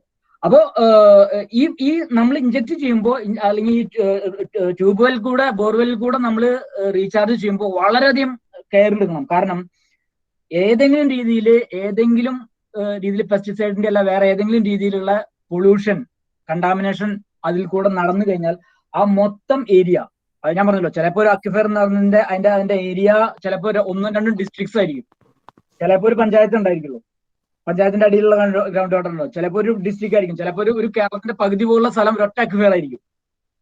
അപ്പൊ അതിൽ കൂടെ നിങ്ങൾ ഒരു പ്രാവശ്യം റീചാർജ് ചെയ്യുമ്പോൾ കണ്ടാമിനേറ്റ് ആയി പൊല്യൂട്ടഡ് ആയി തിരിച്ചെടുക്കുക എന്നുള്ളത് വളരെ ബുദ്ധിമുട്ടുള്ള സംഭവമായിരിക്കും. അതാണ് വെസ്റ്റ് ബംഗാളിലും ഉള്ള സ്ഥലങ്ങളിലും ആന്ധ്രയിലുള്ള സ്ഥലങ്ങളിലൊക്കെ കണ്ടാമിനേഷൻ വരാൻ കാരണം. അവർ കൂടുതലായിട്ട് ബോർവെൽ ഉപയോഗിച്ചു പുറത്തെടുത്തു, അതിൽ കൂടെ ആർസനിക്കും അതുപോലെ ലെഡ് പോലുള്ള സംഭവങ്ങളൊക്കെ അവർക്ക് കിട്ടാൻ തുടങ്ങി. ഒപ്പം തന്നെ റീചാർജിൽ കൂടെ അവർ കണ്ടമാനം ഈ പൊല്യൂട്ടഡ് വാട്ടർ അവർ തിരിച്ചു കൊടുത്തു ഏരിയയിലേക്ക്. ഇപ്പൊ ഡ്രിങ്കിങ് വാട്ടറിന് ഉപയോഗിക്കുന്ന ട്യൂബ്വെൽസിൽ പോലും കിട്ടുന്നത് കണ്ടാമിനേറ്റഡ് വാട്ടർ ആണ്. അതുകൊണ്ടാണ് ഗ്രൗണ്ട് വാട്ടർ ട്യൂബ്വെൽ റീചാർജ്, ഇൻജക്ട് റീചാർജിനെ അവർ എതിർക്കുന്നത്. കാരണം ഒരിക്കൽ അത് പൊല്യൂട്ട് ആയി കഴിഞ്ഞാൽ പിന്നെ അത് ട്രീറ്റ് ചെയ്യുക എന്ന് പറയുന്നത് വളരെ ബുദ്ധിമുട്ടുള്ള കാര്യമായിരിക്കും. അതുകൊണ്ടാണ് സാർ അത് നമുക്ക് മനസ്സിലാവുന്നുണ്ട്. അത് ആ ഡിസ്കഷൻ നമ്മൾ ചെയ്തിരുന്നു, കുറച്ചധികം തന്നെ ഇതുമായി ഗ്രൗണ്ട് വാട്ടർ ഡിപ്പാർട്ട്മെന്റുമായിട്ട് നമ്മൾ ഒരുപാട് തവണ സംസാരിച്ചതാണ്. പക്ഷേ ഇതിനകത്ത് ബാംഗ്ലൂർ അഗ്രികൾച്ചർ യൂണിവേഴ്സിറ്റിയുടെ ഒരു സയന്റിസ്റ്റ് ആയിരുന്നു അന്ന് റിസോഴ്സ് പേഴ്സൺ ആയി വന്നിരുന്നത്. അപ്പോൾ പുള്ളിയുടെ ഒരു ഫൈൻഡിങ്സിൽ എത്ര തന്നെ കണ്ടാമിനേഷനും നമുക്ക് ഈ നാച്ചുറൽ ഫിൽറ്ററിംഗിൽ കൂടെ ചെയ്യാൻ സാധിക്കുമെന്നാണ് ഹീസ് ക്ലെയിമിങ് ദാറ്റ്. അപ്പൊ അതിൽ സാൻഡ്, കാർബൺ, അത് ഓരോ പെർസെന്റേജിന് ഓരോന്നിനും അവരൊരു അതിൻ്റെ അകത്തുള്ള പെർട്ടിക്കുലർ റേഷ്യോയും പറഞ്ഞു. പിന്നെ metal, baby metal, jelly metal, mesh, then അങ്ങനെയുള്ള ഒരു ഫിൽറ്ററിംഗ് സിസ്റ്റം ആണ് അവർ പറയുന്നത്. Then directly we can give water into the borewell. അത് മറ്റേ അഗ്രികൾച്ചർ ഡിപ്പാർട്ട്മെന്റിനോ അല്ലെങ്കിൽ വേറെ ഡിപ്പാർട്ട്മെന്റിൽ വന്ന ആൾക്കാർക്ക് വാട്ടർ ക്വാളിറ്റിനെ കുറിച്ച് വലിയ ഐഡിയ ഇല്ലാത്തതുകൊണ്ടാണ് അത് പറയുന്നത്. വാട്ടർ പൊല്യൂഷൻ എന്ന് പറഞ്ഞാൽ, വാട്ടർ പൊല്യൂട്ടന്റ് എന്ന് പറഞ്ഞു കഴിഞ്ഞാൽ 3 രീതിയിലുള്ള പൊല്യൂട്ടന്റ് ആണുള്ളത്. ഒന്ന് ഫിസിക്കൽ പാരാമീറ്റേഴ്സ്, ഒന്ന് കെമിക്കൽ പാരാമീറ്റേഴ്സ്, പിന്നെ ബയോളജിക്കൽ പാരാമീറ്റേഴ്സ്, അല്ലെ? ഇതിൽ ഓരോ ട്രീറ്റ്മെന്റും നമ്മൾ primary treatment, secondary treatment, tertiary treatment എന്ന് പറഞ്ഞിട്ടാണ് വാട്ടറിന്റെ ട്രീറ്റ്മെന്റിനെ തരംതിരിച്ചിട്ടുള്ളത്. കുറച്ചും കൂടി ടെക്നിക്കലായിട്ട് പറഞ്ഞു കഴിഞ്ഞാൽ ഫസ്റ്റ് ട്രീറ്റ്മെന്റ് എന്ന് പറയുന്നത് ഫിസിക്കൽ പാരാമീറ്റേഴ്സിനെ മാറ്റുള്ളൂ, അതായത് നമ്മൾ അരിച്ചെടുക്കുക. ഓക്കെ, ഈ പറയുന്ന കാർബൺ ഫിൽറ്ററും അതുപോലെ തന്നെ സാൻഡും അതുപോലുള്ള ബാക്കി മെറ്റൽ സാധനങ്ങളൊക്കെ തന്നെ ഈ ഫിസിക്കൽ പൊല്യൂട്ടൻസിനെ, അതായത് വെള്ളത്തിൽ ലയിച്ച് ചേരാത്ത സെപ്പറേറ്റ് ആയിട്ട് വെള്ളത്തിൽ നിൽക്കുന്ന അല്ലെങ്കിൽ കൊളോയിഡൽ ഫോമിൽ നിൽക്കുന്ന ഫിസിക്കൽ പാരാമീറ്റേഴ്സിനെ മാത്രമാണ് എന്ത് ചെയ്യുള്ളൂ, കുറയ്ക്കുള്ളൂ. ഗുഡ് ഇറ്റ്, മനസ്സിലായല്ലോ? സെക്കൻഡ് ആയിട്ട് കെമിക്കൽ പ്രോപ്പർട്ടീസിൽ നിൽക്കുന്ന ലയിച്ച് ചേർന്നിട്ടുള്ള പൊല്യൂട്ടൻസ്, അതാണ് നിങ്ങളുടെ ഏരിയയിലുള്ള പെസ്റ്റിസൈഡ്സും ബാക്കിയുള്ള കാര്യങ്ങളൊക്കെ. ഓക്കെ, പെസ്റ്റിസൈഡ്സ്, കെമിക്കൽസ്, അതായത് അയൺ, പൊട്ടാസ്യം, സിങ്ക്, ലെഡ്, നിക്കല്, ഹെവി മെറ്റൽസ് എല്ലാം തന്നെ ഈ പറയുന്ന സാധനങ്ങളൊക്കെ തന്നെ നമുക്ക് ഈ പറയുന്ന ഫിസിക്കൽ ബാരിയേഴ്സ്, അതായത് ഫിൽറ്റേഴ്സ് വെച്ചിട്ട് നമുക്ക് വേർതിരിച്ചെടുക്കാൻ പറ്റില്ല. ഓക്കെ, അപ്പൊ നിങ്ങളുടെ ഏരിയയിൽ ഉപയോഗിക്കുന്ന പെസ്റ്റിസൈഡ്സ് ഒക്കെ തന്നെ ഈ പറയുന്ന ഈ അഗ്രികൾച്ചർ ഡിപ്പാർട്ട്മെന്റ് പറയുന്ന ഫിസിക്കൽ ബാരിയേഴ്സ് വെച്ചിട്ട്, ഫിൽറ്റേഴ്സ് വെച്ചിട്ട് വേർതിരിച്ചെടുക്കാൻ പറ്റുമെന്ന് പറയുന്നത് ശരിയല്ല. അതുകൊണ്ടാണ് ഗ്രൗണ്ട് വാട്ടർ ബോർഡ് പറഞ്ഞ് അവിടെ ഈ ഡയറക്റ്റ് റീചാർജിങ് ചെയ്യാൻ പറ്റില്ലെന്ന് പറഞ്ഞു. പിന്നെ എല്ലാ വെള്ളത്തിനും നമുക്ക് റീചാർജ് ചെയ്യാൻ പറ്റില്ല. അപ്പൊ നമ്മൾ അവിടെ നോക്കേണ്ടത് അതിനൊരു ഓൾട്ടർനേറ്റീവ് ഓപ്ഷൻ എന്റെ സൈഡിൽ നിന്ന് ഞാൻ പറയുകയാണെങ്കിൽ, ആ ഏരിയനെ കുറിച്ച് കൂടുതൽ ഡീറ്റെയിൽസ് എനിക്ക് അറിയില്ല, പക്ഷെ വളരെ ഈസി ആയിട്ട് നിങ്ങൾക്ക് റീചാർജ് ചെയ്യാൻ പറ്റുന്നതാണെങ്കിൽ റെയിൻ വാട്ടർ ആണ് ഏറ്റവും പ്യുവർ വാട്ടർ. അല്ലെ? ഡൗട്ട് സാറേ, അതിനകത്ത് നമുക്കൊരു ചാലഞ്ച് വരുന്നത് വലിയ എസ്റ്റേറ്റ്സ് ആണ് കൂടുതലും, ഒരുപാട് ഹൗസസ് ഇല്ല. അപ്പോൾ റൂഫ് ടോപ്പിൽ നിന്ന് നമ്മൾ വാട്ടർ കളക്ട് ചെയ്യുന്നതിന് ഒരു ലിമിറ്റേഷൻ ഉണ്ട്. We can collect only minimum ratio of water as were comparing to the run off water. That is what we are actually facing. അങ്ങനെ റൂഫ് ടോപ്പ് വാട്ടറിന്റെ സെഷൻ ചെയ്യുന്നുണ്ട്. നമ്മൾ അടുത്ത് തന്നെ, കോളേജിനടുത്ത് തന്നെ നമ്മളുടെ പ്രോഗ്രാം കഴിഞ്ഞതിന് ശേഷം തന്നെ റൂഫ് ടോപ്പ് സ്റ്റാർട്ട് ചെയ്തിട്ടുണ്ട്.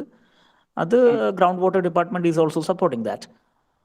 പക്ഷേ റൺ ഓഫ് ചെയ്തില്ല എങ്കിൽ നമുക്ക് വാട്ടറിന്റെ ലെവൽ നമുക്ക് കൊണ്ടുവരാൻ കഴിയില്ല. But pesticide is A very important factor.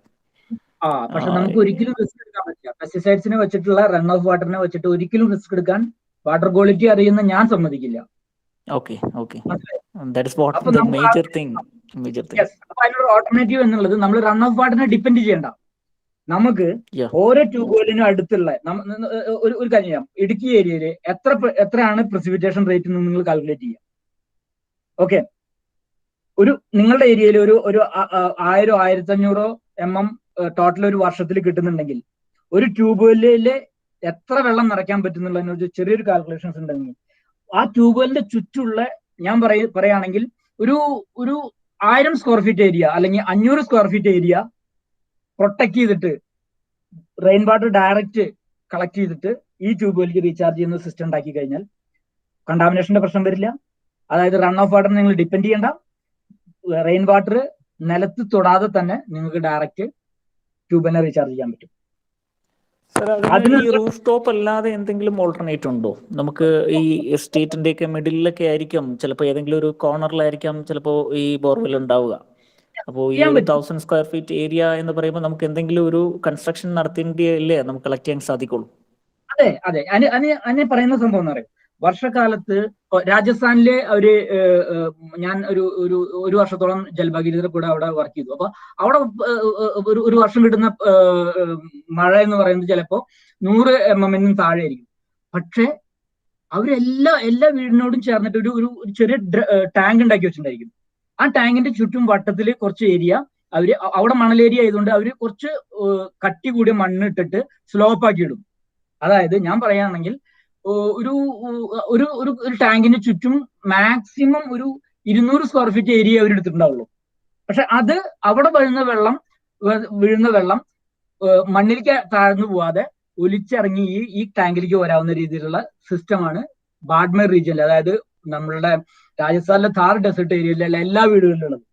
അതുപോലെ തന്നെയുള്ള സിസ്റ്റം നമുക്ക്, അതായത് ട്യൂബ്വെല്ലിന് അടുത്ത് വട്ടത്തിൽ കുറച്ച് ഏരിയ കിട്ടുകയാണെങ്കിൽ തന്നെ അവിടെ വീഴുന്ന വെള്ളം മാത്രം തന്നെ ഒരുപാട് ക്വാണ്ടിറ്റി ഉണ്ടാവും എന്നാണ് എനിക്ക് തോന്നുന്നത്. കാരണം കേരളത്തില് മഴയ്ക്ക് ഒരു ക്ഷാമം വരുന്നില്ല, അല്ലെ?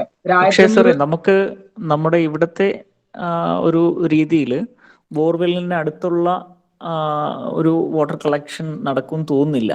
കാരണം കംപ്ലീറ്റ്ലി എസ്റ്റേറ്റ് കൊണ്ട് ചുറ്റപ്പെട്ടതാണ്, കാർഡമം പ്ലാന്റേഷൻ ആയിരിക്കും മൊത്തത്തിൽ. അപ്പോൾ ഈ ബോർവെൽ മിക്കവാറും ഒക്കെ അതിന്റെ സെന്ററിലോ ഏതെങ്കിലും ഒരു കോർണറിലായിരുന്നാൽ തന്നെയും നമുക്ക് അത് കളക്ട് ചെയ്യാൻ എന്തെങ്കിലും കൺസ്ട്രക്ഷൻ അല്ലാതെ വേറൊരു മാർഗം ഉണ്ടെന്ന് തോന്നുന്നില്ല. അല്ല, കൺസ്ട്രക്ഷൻ ഞാൻ പറഞ്ഞു കഴിഞ്ഞാൽ ഈ പറയുന്ന പോലെ തന്നെ ഒരു പെർമനന്റ് കൺസ്ട്രക്ഷന്റെ ആവശ്യം വരുന്നില്ല. നമുക്ക് ടെമ്പററി സിസ്റ്റം വെക്കാൻ പറ്റും. അതായത് ഒരു ട്യൂബ്വെല്ലിന് ചുറ്റും വട്ടത്തില്, അതായത് ഒരു 1.5 മീറ്റർ ട്യൂബ്വെല്ലിൽ നിന്ന് പുറത്തേക്ക് തള്ളി നിൽക്കാവുന്ന രീതിയിലുള്ള ഒരു റൗണ്ട് സ്ട്രക്ചർ ഉണ്ടെങ്കിൽ ആ സ്ട്രക്ചറിന് നിങ്ങൾ നിങ്ങളുടേതായിട്ടുള്ള ഒരു ടെക്നോളജിക്കൽ പേരിട്ടുള്ളൂ. റെയിൻ വാട്ടർ അംബർലാന്നോ അല്ലെങ്കിൽ എന്തെങ്കിലും അങ്ങനെ ഒരു ടെക്നോളജി അല്ല ഒരു പേരിട്ടിട്ടുള്ള ഒരു സിസ്റ്റം നിങ്ങൾ കൊണ്ടുവരികയാണെങ്കിൽ, പെർമനന്റ് അല്ല, ടെമ്പററി, മഴക്കാലത്ത് മാത്രം വെക്കുന്നു. ട്യൂബ്വെല്ലിന് ചുറ്റും ഒരു 1.5 മീറ്റർ പുറത്തേക്ക് തള്ളി നിന്നിട്ട് അത് എല്ലാം യോജിച്ചിട്ട് വെള്ളം ഒരുമിച്ച് കൊണ്ടുവന്ന് ഒരു കുടയിൽ വെള്ളം ഇരിക്കുന്ന പോലെ കൊണ്ടുവന്നിട്ട് സെന്ററിൽ കൂടെ ഈ ട്യൂബ്വെല്ലിലേക്ക് റീചാർജ് ചെയ്യുന്ന ഒരു സിസ്റ്റം ആക്കാൻ പറ്റും. നോക്കൂ, അവിടെയാണ് we will work on that. നമ്മുടെ പ്രോജക്റ്റ് ആയിട്ട് ഇനി അതിനെ സപ്ലിമെന്റ് ചെയ്യാന്ന് വിചാരിക്കുന്നു. Thank you for the wonderful idea. അതിന് ഇപ്പോഴത്തെ കണ്ടീഷനിൽ നിങ്ങൾക്ക് പ്ലെയിൻ ആയിട്ടുള്ള റൂഫിംഗ് ഷീറ്റുകളൊക്കെ കിട്ടുന്നുണ്ട്, അല്ലെ? 2-4 തൂണിന്റെ മുകളില്, പെർമനന്റ് അല്ല വെക്കാത്ത തൂണിന്റെ മുകളിൽ ഒരു ചെറിയ സ്ലോപ്പ് ഉള്ളിലേക്ക് കൊടുത്തുകൊണ്ട് റൗണ്ടിലായിട്ടോ അല്ലെങ്കിൽ സ്ക്വയറിലായിട്ടോ ഒരു കുറച്ച് ഏരിയ കൊണ്ടുവന്നാൽ ഒരു 200 സ്ക്വയർ ഫീറ്റ് ഏരിയയുടെ സ്ഥലത്ത് മഴേനെ കളക്ട് ചെയ്തിട്ട് ഡയറക്റ്റ് ഇതിലേക്ക് പിടിക്കാവുന്ന രീതിയിലുള്ള ഒരു സിസ്റ്റം നിങ്ങൾ കൊണ്ടുവന്ന് നിങ്ങളുടെ ഇന്നോവേഷന്റെ ഭാഗമായിട്ട് അതിനൊരു പേരിട്ടുള്ളൂ. Then you apply for your innovation technology. DVGയിലേക്കോ DSGയിലേക്കോ അതിന്റെ ഫോട്ടോ അയച്ചു കൊടുക്കും. This is the way we are collecting rain water in our area just to mitigate the pesticide pollution in tube wells, and we are injecting water to the water table, rejuvenating our dried tube wells. നോക്കൂ, ഒരു 4-5 വർഷത്തിന്റെ ഉള്ളിൽ നിങ്ങൾക്ക് ഈ tube വെല്ലിൽ നിറഞ്ഞ് വെള്ളം ഒഴുകുന്നത് കാണാൻ പറ്റും. നിങ്ങളുടേതായിട്ടുള്ള ടെക്നോളജിയിൽ, നിങ്ങളുടേതായിട്ടുള്ള ഐഡിയയിൽ അതിനൊരു പേരിട്ടുള്ളൂ, നിങ്ങൾക്ക് അതിന്റെ പാറ്റന്റ് കിട്ടും. ഞാൻ പറയുന്ന ഐഡിയയൊക്കെ നല്ല രസകരമായിട്ടുള്ള ഐഡിയ ചിലപ്പോൾ ഈ സ്ഥലത്തേക്ക് നിങ്ങളുടെ സ്റ്റുഡൻസിനെ കൊണ്ടുപോയിട്ട് കാണിച്ചു കൊടുത്താൽ അവരുടെ തലയിൽ ഉദിക്കും. ഇല്ലെന്ന് തോന്നുന്നുണ്ടോ? അപ്പോഴാണ് നിങ്ങളുടെ ആസ്പയർ എന്നുള്ള പ്രോഗ്രാമിന്റെ ശരിക്കുള്ള സോഷ്യൽ റെസ്പോൺസിബിലിറ്റി ഇത് ഇവിടുത്തെ നീഡും കൂടെയാണ് സാർ. ഇത് ഇമ്മീഡിയറ്റ് നീഡാണ്. നമ്മുടെ കോളേജ് സിറ്റുവേറ്റ് ചെയ്യുന്ന പ്ലേസിന്റെ ഇമ്മീഡിയറ്റ് റിക്വയർമെന്റ് ആണ് അക്യൂട്ട് വാട്ടർ ഷോർട്ടേജ് അതിന്റെ സൊല്യൂഷൻ. അതെ, അത് നിങ്ങൾ ഈ 2 അക്യുഫെയറും ഫസ്റ്റും സെക്കൻഡ് അക്യുഫെയറും ഒരു പ്രാവശ്യം റീചാർജ് ചെയ്ത് ഫുൾ ആയി കഴിഞ്ഞാൽ അടുത്ത ഒരു 10-40 വർഷം അവർക്ക് ഈ ട്യൂബുവെല്ലുകൾ വളരെ ഈസി ആയിട്ട് യൂസ് ചെയ്യാൻ പറ്റും.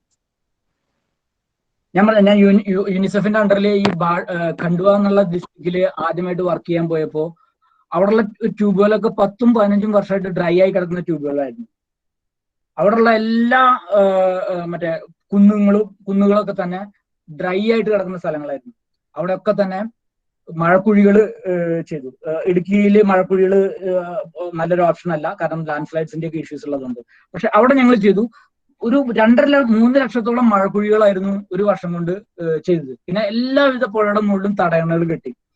അപ്പൊ അവർക്കൊരു ഇൻക്വയറി അവർ ജോലി ചെയ്യാൻ പറ്റി. നരേഗ പ്രോഗ്രാം ഒക്കെ വരുന്നതിന് മുന്നെയാണ് ഈ സംഭവം. 2002-2003 കാലഘട്ടത്തിലായിരുന്നു. ഞാൻ എന്റെ പ്രൊജക്ട് കംപ്ലീറ്റ് ചെയ്യുന്നതിന് മുന്നേ തന്നെ ഒരു 10-15 ഡ്രൈഡ് ട്യൂബുവെൽസ്, അതായത് 10 വർഷത്തോളമായിട്ട് ഡ്രൈ ആയി കിടക്കുന്ന ട്യൂബുവെൽസ് മഴക്കാലത്ത് ഓവർഫ്ലോ ആവാൻ തുടങ്ങി ഓട്ടോമാറ്റിക് ആയിട്ട്. പിന്നെ ഒരു നല്ല സംഭവം ഉണ്ടായത് എന്താണെങ്കിൽ, doctor APJ Abdul Kalam Indian president ആയിട്ട് ആദ്യമായിട്ട് ഒഫീഷ്യലായിട്ട് പങ്കെടുത്ത പ്രോഗ്രാം ഈ ഖണ്ഡുവ ഡിസ്ട്രിക്ട്സിലെ വാട്ടർഷെഡ് മാനേജ്മെന്റ് ആക്ടിവിറ്റീസ് കാണാൻ വന്നതായിരുന്നു. ആദ്യത്തെ ഒഫീഷ്യൽ പ്രോഗ്രാം 2000 ഇതില്. അപ്പൊ ഈ പരിപാടികളൊക്കെ ഇതിന്റെ ഭാഗമായിട്ട് ചെയ്ത് റീചാർജ് ചെയ്ത് കാണിച്ചു കൊടുത്തിട്ടുണ്ട്. നമുക്ക് ചെയ്യാൻ പറ്റും. മഴക്കുഴികൾ നല്ലൊരു ഓപ്ഷൻ അല്ല ഇടുക്കിയിൽ, ഞാൻ ഇപ്പോഴും പറയുന്നു. കാരണം മലയുടെ മുകളിലൊക്കെ വെള്ളം കെട്ടി നിൽക്കുന്ന ഒരു അവസ്ഥ വന്നു കഴിഞ്ഞാൽ ഇപ്പോഴത്തെ കണ്ടീഷനിൽ ലാൻഡ് സ്ലൈഡ്സും ബാക്കിയുള്ള ഇഷ്യൂസ് ഒക്കെ ഉണ്ടാവും വർഷക്കാലത്ത്. കാരണം നമ്മളുടെ മറ്റേ ആനുവൽ റെയിൻഫോൾ വളരെ കൂടുതലാണ്. ചിലപ്പോൾ പ്രതീക്ഷിക്കുന്നതിൽ അപ്പുറത്ത് ഒറ്റ ദിവസം മഴ പെയ്യാൻ ചാൻസ് ഉണ്ട്. ഈ ഓപ്ഷൻ, അതായത് നിങ്ങൾ ഓരോ ട്യൂബുവെല്ലിനെയും ബേസ് ചെയ്തിട്ട് ഓരോ ട്യൂബുവെല്ലിനെ ഇൻഡിവിജ്വൽ ട്യൂബുവെല്ലായിട്ട് കണക്കിലെടുത്ത് അതിനു ചുറ്റും റെയിൻ വാട്ടർ ഹാർവെസ്റ്റിംഗിന്റെ ഒരു സിസ്റ്റം, അതായത് പ്രിസ്റ്റീൻ, അതായത് ഏറ്റവും ശുദ്ധമായിട്ടുള്ള മഴവെള്ളം ഡയറക്റ്റ് കളക്ട് ചെയ്ത് മണ്ണിനെ തൊടാതെ, കാരണം മണ്ണിൽ പെസ്റ്റിസൈഡ് ഉണ്ടെന്ന് നമ്മൾ എല്ലാവർക്കും അറിയാം, മണ്ണ് തൊടാതെ ഡയറക്റ്റ് റീചാർജ് ചെയ്യാവുന്ന ഒരു ഓപ്ഷൻ, ഒരു ചെറിയൊരു പദ്ധതി രൂപരേഖ ഉണ്ടാക്കി. ഇതാണ് ഞങ്ങളുടെ സ്ട്രക്ചർ. ഈ സ്ട്രക്ചറിന് ഞങ്ങളുടേതായിട്ട് ഒരു പേര് കൊടുത്തിട്ടുണ്ട്. അത് എല്ലാ ട്യൂബുകളിലോടും ചേർന്നിട്ട് ചെയ്യാനായിട്ട് പദ്ധതി ഉണ്ടെന്ന് പറഞ്ഞിട്ട് നിങ്ങൾ ഗ്രൗണ്ട് വാട്ടർ ബോർഡിനോട് സമീപിച്ചു നോക്കൂ. അവരെ വാട്ടർ ക്വാളിറ്റി ബാക്കി കാര്യങ്ങളെ കുറിച്ച് നമുക്ക് പഠിപ്പിച്ചു കൊടുക്കേണ്ട ആവശ്യം വരില്ല. അവരുടേതായിട്ടുള്ള സജഷൻസ് അവർ തരും. മുന്നോട്ട് പോട്ടെ. ഒരു അടുത്ത 5 വർഷത്തിന്റെ ഉള്ളിൽ അവിടുത്തെ എല്ലാ അക്വിഫറും നിറഞ്ഞ് ട്യൂബുവെല്ലുകളെല്ലാം ഉപയോഗിക്കാൻ പറ്റുന്ന രീതിയിലാവട്ടെ എന്നാണ് ഞാൻ പ്രതീക്ഷിക്കുന്നത്. Okay, thank you sir. Thank you. ഈ രീതിയിലാണ്. ഇനി 1-2 സ്ലൈഡിൽ അവസാനിപ്പിക്കുകയാണ്. ഇനി സസ്റ്റൈനബിൾ വാട്ടറിന്റെ ഞാൻ ഓൾറെഡി ഇതിനെ കുറിച്ച് സംസാരിച്ചു കഴിഞ്ഞു. എന്താണ് സസ്റ്റൈനബിൾ എന്നുള്ളത്? നമുക്ക് സുസ്ഥിരമായിട്ടുള്ളതാണ്, നമ്മൾക്ക് ഉപയോഗിക്കാനായിട്ടും കിട്ടണം, ഒപ്പം തന്നെ അടുത്ത ജനറേഷന് വേണ്ടിയിട്ടുള്ള അടുത്ത തലമുറയ്ക്ക് നമ്മൾ ഉപയോഗിക്കുന്ന അതേ രീതിയിൽ തന്നെ നല്ല രീതിയിൽ ഉപയോഗിക്കുന്ന രീതിയിൽ നമുക്ക് ഈ നമ്മുടെ എല്ലാ നാച്ചുറൽ റിസോഴ്സും അവർക്ക് കൈമാറണം, അവർക്ക് കൊടുക്കണം. നമ്മൾ മാത്രം ഉപയോഗിച്ച് അവസാനിപ്പിച്ച് പോകേണ്ടതല്ല. ഓരോ നമ്മുടെ നാച്ചുറൽ റിസോഴ്സും ആ രീതിയിൽ ചിന്തിച്ചാൽ മാത്രമേ നമുക്ക് ഈ സസ്റ്റൈനബിൾ വാട്ടർ മാനേജ്മെന്റിനുള്ള കൺസെപ്റ്റ് മനസ്സിലാവുള്ളൂ. അതിനുവേണ്ടി ഇമ്പോർട്ടന്റ് ആയിട്ട് നിങ്ങൾ ചിന്തിക്കേണ്ടത്, ഈ സസ്റ്റൈനബിൾ വാട്ടർ മാനേജ്മെന്റ് ചിന്തിക്കേണ്ട മെയിൻ പോയിന്റ്സ് ജസ്റ്റ് ഞാൻ ഒന്ന് വായിച്ചു പോവാണ്. അതിൽ ആദ്യമായിട്ട് ഇമ്പോർട്ടൻസ് കൊടുക്കേണ്ടത് ക്വാണ്ടിറ്റി ആൻഡ് ക്വാളിറ്റി സപ്ലൈ. ഞാൻ ഓൾറെഡി പറഞ്ഞു കഴിഞ്ഞു. ക്വാണ്ടിറ്റിയും ക്വാളിറ്റിയും വളരെ ഇമ്പോർട്ടന്റ് ആണ്. നമ്മളുടെ ഏരിയയിൽ അവിടേക്ക് ആവശ്യമായിട്ടുള്ള വെള്ളം എല്ലാ ഉപയോഗവും, ഇറിഗേഷൻ ആയോ ഡ്രിങ്കിങ് ആയോ ഏത് രീതിയിൽ നമുക്ക് ഫ്രഷ് വാട്ടറിന് ആവശ്യമുണ്ടോ അതിന്റെ അതേ അളവിൽ അതേ ക്വാളിറ്റിയിൽ നമുക്ക് കൊടുക്കാൻ പറ്റണം. അപ്പോൾ ക്വാളിറ്റി ആൻഡ് ക്വാണ്ടിറ്റി സപ്ലൈ ഒരു ഇമ്പോർട്ടന്റ് ആയിട്ടുള്ള പോയിന്റ് ആണ്. പിന്നെ റിസോഴ്സ് മാനേജ്മെന്റ് ഞാൻ പറഞ്ഞു, ഈ ട്യൂബ്വെൽ അതുപോലുള്ള സംഭവങ്ങൾ, ചെറിയ വെറ്റ്ലാൻഡ്സുകൾ ഉണ്ടെങ്കിൽ, പുഴകളുണ്ടെങ്കിൽ, തോടുകളുണ്ടെങ്കിൽ എല്ലാത്തിനെയും പൊള്യൂഷൻ ഫ്രീ ആക്കി വെക്കാനായിട്ട്, അതിനെ കണ്ടാമിനേറ്റ് ചെയ്യാതിരിക്കാനായിട്ടുള്ള ഒരു എന്താ പറയുക സ്വഭാവം നമ്മളിൽ ഓട്ടോമാറ്റിക് ആയിട്ട് വളർത്തിയെടുക്കണം. നമ്മൾ ചെയ്ത് കാണിച്ചു കൊടുത്താൽ വരുന്ന ജനറേഷനും അത് ചെയ്യാൻ പറ്റും. ഒരു വാട്ടർ റിസോഴ്സ് നമ്മൾ കണ്ടാമിനേറ്റ് ചെയ്യരുത്. ക്ലൈമറ്റ് റെസിലിയന്റ് ഡെവലപ്മെന്റ്സ് അത് പറയുകയാണെങ്കിൽ വലിയൊരു ടോപ്പിക്കാണ്. എങ്ങനെയൊക്കെ ക്ലൈമാറ്റിനെ ബാധിക്കാത്ത രീതിയിൽ നമുക്ക് ഡെവലപ്മെന്റ് ആക്ടിവിറ്റീസ് ചെയ്യാൻ പറ്റും, അതിൽ ഇമ്പോർട്ടൻസ് കൊടുക്കുക, അത് ചെയ്യാൻ നോക്കുക. അല്ലാതെ നമ്മുടെ കാര്യം മാത്രം നടന്നുകൊണ്ട് ഭാവിയിൽ ഒരു വലിയ ദുരന്തം ഉണ്ടാവുന്ന രീതിയിലുള്ള ഒരു കാര്യങ്ങളും ചെയ്യാതിരിക്കാൻ നോക്കുക. Sustainable city planning, city plan ചെയ്യുമ്പോൾ തന്നെ ഈ ഐഡിയകളൊക്കെ തന്നെ നമ്മൾ ഏതൊക്കെ രീതിയിൽ ഈ ഡെവലപ്മെന്റ് ക്ലൈമാറ്റിനെ ബാധിക്കുന്നുണ്ട്, നാച്ചറിനെ ബാധിക്കുന്നുണ്ട് ചിന്തിച്ചുകൊണ്ട് ചെയ്യാം. ഐഡന്റിഫൈ അഗ്രികൾച്ചർ നീഡ്സ്, അഗ്രികൾച്ചറിന് എത്രത്തോളം ആവശ്യമുണ്ട് എന്നുള്ള അതിനെ കണ്ടെത്തുക, എന്നിട്ട് അതിനനുസരിച്ചിട്ടുള്ള ഇത് ചെയ്യുക. ഇപ്പൊ ഞാൻ പറഞ്ഞ പോലെ തന്നെ അവര് ഗ്രൗണ്ട് വാട്ടർ ആണ് യൂസ് ചെയ്യുന്നത്. അപ്പൊ ഗ്രൗണ്ട് വാട്ടറിനെ എങ്ങനെ നമുക്ക് നേരിയാക്കി എടുക്കാൻ പറ്റും, എത്ര ഒരു സസ്റ്റൈനബിൾ ലെവലിലേക്ക് മാറ്റിയെടുക്കാൻ പറ്റും, അതിനെ കുറിച്ച് ചിന്തിക്കാം. പൊള്യൂഷൻ പ്രിവെൻഷൻ വളരെ ഇമ്പോർട്ടന്റ് ആയിട്ടുള്ള ഏരിയ ആണ്. നദികളായാലും കുളങ്ങളായാലും തോടുകളായാലും എല്ലാ സോഴ്സുകളും വളരെ ഇമ്പോർട്ടന്റ് ആയിട്ടുള്ളതാണ്. ഈ തോടുകളിൽ നിന്ന്, ഈ കുളങ്ങളിൽ നിന്നായിരിക്കും ചിലപ്പോൾ ഗ്രൗണ്ട് വാട്ടർ റീചാർജ് ചെയ്തിട്ട് വർഷങ്ങളായിട്ട് റീചാർജ് ചെയ്യുന്നുണ്ടാവുക. അപ്പോൾ ഒരെണ്ണം നശിപ്പിച്ചാൽ നിങ്ങളുടെ ഗ്രൗണ്ട് വാട്ടർ ഓട്ടോമാറ്റിക് ആയിട്ട് നാശാവും, നിങ്ങൾക്ക് കിട്ടാതിരിക്കാൻ എന്ന അവസ്ഥ. Mitigation of natural and man-made diseases, man-made ആയിട്ടുള്ള ഡിസാസ്റ്റേഴ്സ് ഒരുപാട് ഉണ്ടാകുന്നുണ്ട്. നമ്മുടെ അടുത്ത് കഴിഞ്ഞ 1-2 വർഷത്തെ ഈ ലാൻഡ് സ്ലൈഡ്സും ബാക്കിയുള്ള കാര്യങ്ങളൊക്കെ കാണുമ്പോൾ തന്നെ നമുക്ക് മനസ്സിലാവും കൂടുതലായിട്ടും മാൻമെയ്ഡ് ആക്ടിവിറ്റീസിന്റെ ഭാഗമായിട്ടുണ്ടായിട്ടുള്ളതാണ്. നമ്മൾ തന്നെ ഉണ്ടാക്കി വെച്ചിട്ടുള്ള ഡിസാസ്റ്റേഴ്സ് ആണ്. അപ്പൊ അതിനെ കുറച്ച് കൊണ്ടുവരാനായിട്ട് ശ്രമിക്കുക. സ്റ്റോം വാട്ടർ മാനേജ്മെന്റ്, നമ്മളുടെ വീട്ടിൽ നിന്ന് പൊടുന്ന വേസ്റ്റ് വാട്ടറോ അല്ലെങ്കിൽ റെയിൻ വാട്ടർ ആയിട്ട് നമുക്ക് കിട്ടുന്ന സാധനങ്ങളോ ഒന്നും തന്നെ പൊള്യൂഷൻ ഇല്ലാത്ത രീതിയിൽ അതിനെ മാനേജ് ചെയ്തെടുക്കുക എന്നുള്ളത് വളരെ ഇമ്പോർട്ടന്റ് ആയിട്ടുള്ള. വാട്ടർ യൂസ്, റീയൂസ് തന്നെ ഈ വാട്ടറിന്റെ മുകളിലുള്ള സ്ട്രെസ്സിനെ കുറയ്ക്കാനായിട്ട് സാധിക്കും. വാട്ടർ റീയൂസ് ചെയ്യാൻ ഓൾറെഡി പറഞ്ഞു കഴിഞ്ഞു. ഇതൊക്കെയാണ് main points. Questions, I think നിങ്ങളുടെ മനസ്സിൽ ഒരുപാട് ക്വസ്റ്റ്യൻസ് ഉണ്ടാവുമെന്ന് എനിക്കറിയാം. കുറച്ച് ലിമിറ്റഡ് ടൈമിന്റെ ഉള്ളിൽ നിങ്ങൾ എന്തെങ്കിലും ക്വസ്റ്റ്യൻസ് പെട്ടെന്ന് അറിയേണ്ടതുണ്ടെങ്കിൽ നമുക്ക് അത് ആൻസർ ചെയ്യാം. Otherwise I can say you thank you and ഇത്ര നേരം എന്നെ കേട്ടിരുന്നതിൽ സാറേ ഒരു കാര്യം കൂടെ, അതായത് സാറ് മറ്റേ ഈ അംബ്രല്ല സിസ്റ്റം പറഞ്ഞല്ലോ, നമ്മൾ ഇൻഡിവിജ്വൽ ബോർവെല്ലിലേക്ക് വാട്ടർ ഡയറക്റ്റ്ലി ഇൻജെക്ട് ചെയ്യുന്ന, അപ്പൊ അതിലേക്ക് അത് പ്യൂരിഫൈ ചെയ്തതിന്റെ ആവശ്യം ഉണ്ടാവുമോ? ഈ ഡയറക്റ്റ് നമ്മൾ കളക്ട് ചെയ്തെങ്കിൽ പ്യൂരിഫൈ ചെയ്തിട്ട് തന്നെ വീണ്ടും ചെയ്യേണ്ടിയുണ്ടോ? പ്യൂരിഫൈ ചെയ്യേണ്ടത് വരുന്ന ഞാൻ നിങ്ങളോട് പറഞ്ഞില്ലേ എവിടെയാണ് ഇതിന്റെ എന്താ പറയണ്ടേ വേസ്റ്റ് വരുന്നത്, അതായത് പൊള്യൂട്ടൻസ് വരുന്നത്. നിങ്ങളുടെ വരുന്ന വെള്ളത്തിൽ വെറും ഫിസിക്കൽ പാരാമീറ്റേഴ്സ് മാത്രമാണ് നിങ്ങൾക്ക് പ്രശ്നമായിട്ട് തോന്നുന്നുള്ളെങ്കിൽ ഈ പറയുന്ന ഫിൽട്ടർ മെത്തേഡ് മതി. അല്ല സാർ, നമ്മൾ ഡയറക്ട്ലി നമ്മൾ ആ ഒരു സാറ് പറഞ്ഞ ഒരു ടെക്നിക്ക് ഉണ്ടല്ലോ, നമ്മൾ ഒരു ഷീറ്റ് വെച്ചിട്ട് ഒരു ടെമ്പററി കൺസ്ട്രക്ഷൻ, അതിനകത്ത് നമ്മൾ ഇനി ഫിൽറ്ററിംഗ് ഏജന്റ് വെക്കേണ്ട ആവശ്യമുണ്ടോ അതോ ഡയറക്ട്ലി? വരില്ല. നിങ്ങളുടെ റൂഫ് ഓരോ വർഷത്തിലും ക്ലീൻ ആണെങ്കിൽ ഡസ്റ്റ് പോലും അതിൽ ഉണ്ടാവില്ല. ഈ ഡസ്റ്റ് ഉണ്ടെങ്കിലും കുഴപ്പമില്ല, കാരണം ട്യൂബിൽ റീചാർജ് ചെയ്ത ആ ഫിസിക്കൽ ആയിട്ടുള്ള പാരാമീറ്റേഴ്സ് വെള്ളം മെല്ലെ മാറ്റി വെക്കും. അതിന് ഒരു ഗ്ലാസ് വെള്ളത്തിൽ നിങ്ങൾക്ക് കുറച്ച് പൊടി ഉണ്ടെന്ന് തോന്നി കഴിഞ്ഞാൽ കുറച്ചു നേരം വെച്ചാൽ ആ പൊടി അടിയിൽ വരില്ലേ? അത് ഫിസിക്കൽ പാരാമീറ്റേഴ്സ് ആണ്. ഫിസിക്കൽ കണ്ടാമിനൻസ് ഓട്ടോമാറ്റിക് ആയിട്ട് അതിന് സെപ്പറേറ്റ് ആവും, അല്ലെങ്കിൽ മണ്ണ് കൂടെ കടന്നു പോകുമ്പോൾ തന്നെ അത് സെപ്പറേറ്റ് ആവും. പക്ഷെ ഈ പൊള്യൂഷൻ, ഈ കെമിക്കൽ കണ്ടാമിനൻസ് നമുക്ക് ഫിൽട്ടർ ചെയ്തെടുക്കാനായിട്ട് ബുദ്ധിമുട്ടാണ്. ഓരോ ട്യൂബിലും റീചാർജ് ചെയ്യാനായിട്ട് നമുക്ക് RO സിസ്റ്റം ഫിറ്റ് ചെയ്യാൻ പറ്റില്ലല്ലോ. അത് സസ്റ്റൈനബിൾ തിങ്കിങ്ങിന്റെ ശരിക്കും ഓപ്പോസിറ്റ് ആവും. ഇത്രയധികം പ്രഷർ ഉപയോഗിച്ച് ഇത്രയധികം എനർജി യൂട്ടിലൈസ് ചെയ്തിട്ട് വെള്ളം ട്രീറ്റ് ചെയ്തിട്ട് പിന്നെ ഗ്രൗണ്ട് വാട്ടറിലേക്ക് കൊടുക്കുക എന്ന് പറയുന്നത് നമുക്ക് ചെയ്യാൻ പറ്റുന്ന കാര്യമില്ല. അപ്പോൾ നമുക്ക് ഏറ്റവും ഈസി ആയിട്ടുള്ള നാച്ചുറൽ ആയിട്ടുള്ള മെത്തേഡ്സ് അഡോപ്റ്റ് ചെയ്യുക എന്നുള്ളതാണ് സസ്റ്റൈനബിൾ ഡെവലപ്മെന്റിന്റെ ഏറ്റവും ഇമ്പോർട്ടന്റ് ആയിട്ടുള്ള കാര്യം. എനർജി പരമാവധി അവിടെയൊക്കെ സേവ് ചെയ്യാൻ പറ്റും, അതൊക്കെ സേവ് ചെയ്യുക. അതിനുള്ള ഒരു ബെസ്റ്റ് ഓപ്ഷനാണ് എന്റെ മനസ്സിൽ ഇപ്പോൾ തോന്നിയ ഒരു ഓപ്ഷനാണ് ഞാൻ നിങ്ങളുടെ മുന്നിൽ പറഞ്ഞത്. ഇതുപോലെ തന്നെ എന്തെങ്കിലും കൺസെപ്റ്റുകൾ സ്റ്റുഡൻസിനെ കൊണ്ട് അവർക്ക് കൊടുക്കും ഈ ഐഡിയ, എങ്ങനെയാണ് നമുക്ക് ചെയ്യാൻ പറ്റുക, ഇതാണ് നമുക്ക് അച്ചീവ് ചെയ്യേണ്ടത്. പൊള്യൂഷൻ പ്യുവർ വാട്ടർ നമുക്ക് ഈ ട്യൂബ്വെല്ലിന്റെ ഉള്ളിലേക്ക് കടത്തിവിടണം. തിങ്ക് അവരുടെ ഐഡിയാസ് കൊണ്ടുവരും. എന്നേക്കാൾ നല്ല ഐഡിയ ഉള്ള കുട്ടികളല്ലേ എന്റെ മുന്നിൽ ഇരിക്കുന്നത്. Thank you very much sir. Thank you. Okay, any more questions? Okay, sir. Almost time is up. Anju, please propose the vote of thanks. Anju Sebastian, please.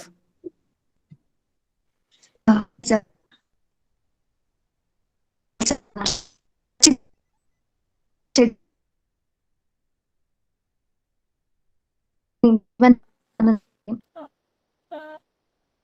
Anju, your audio is not clear. Okay. I'm sorry. Anju, your... വിഷയത്തെ ആസ്പദം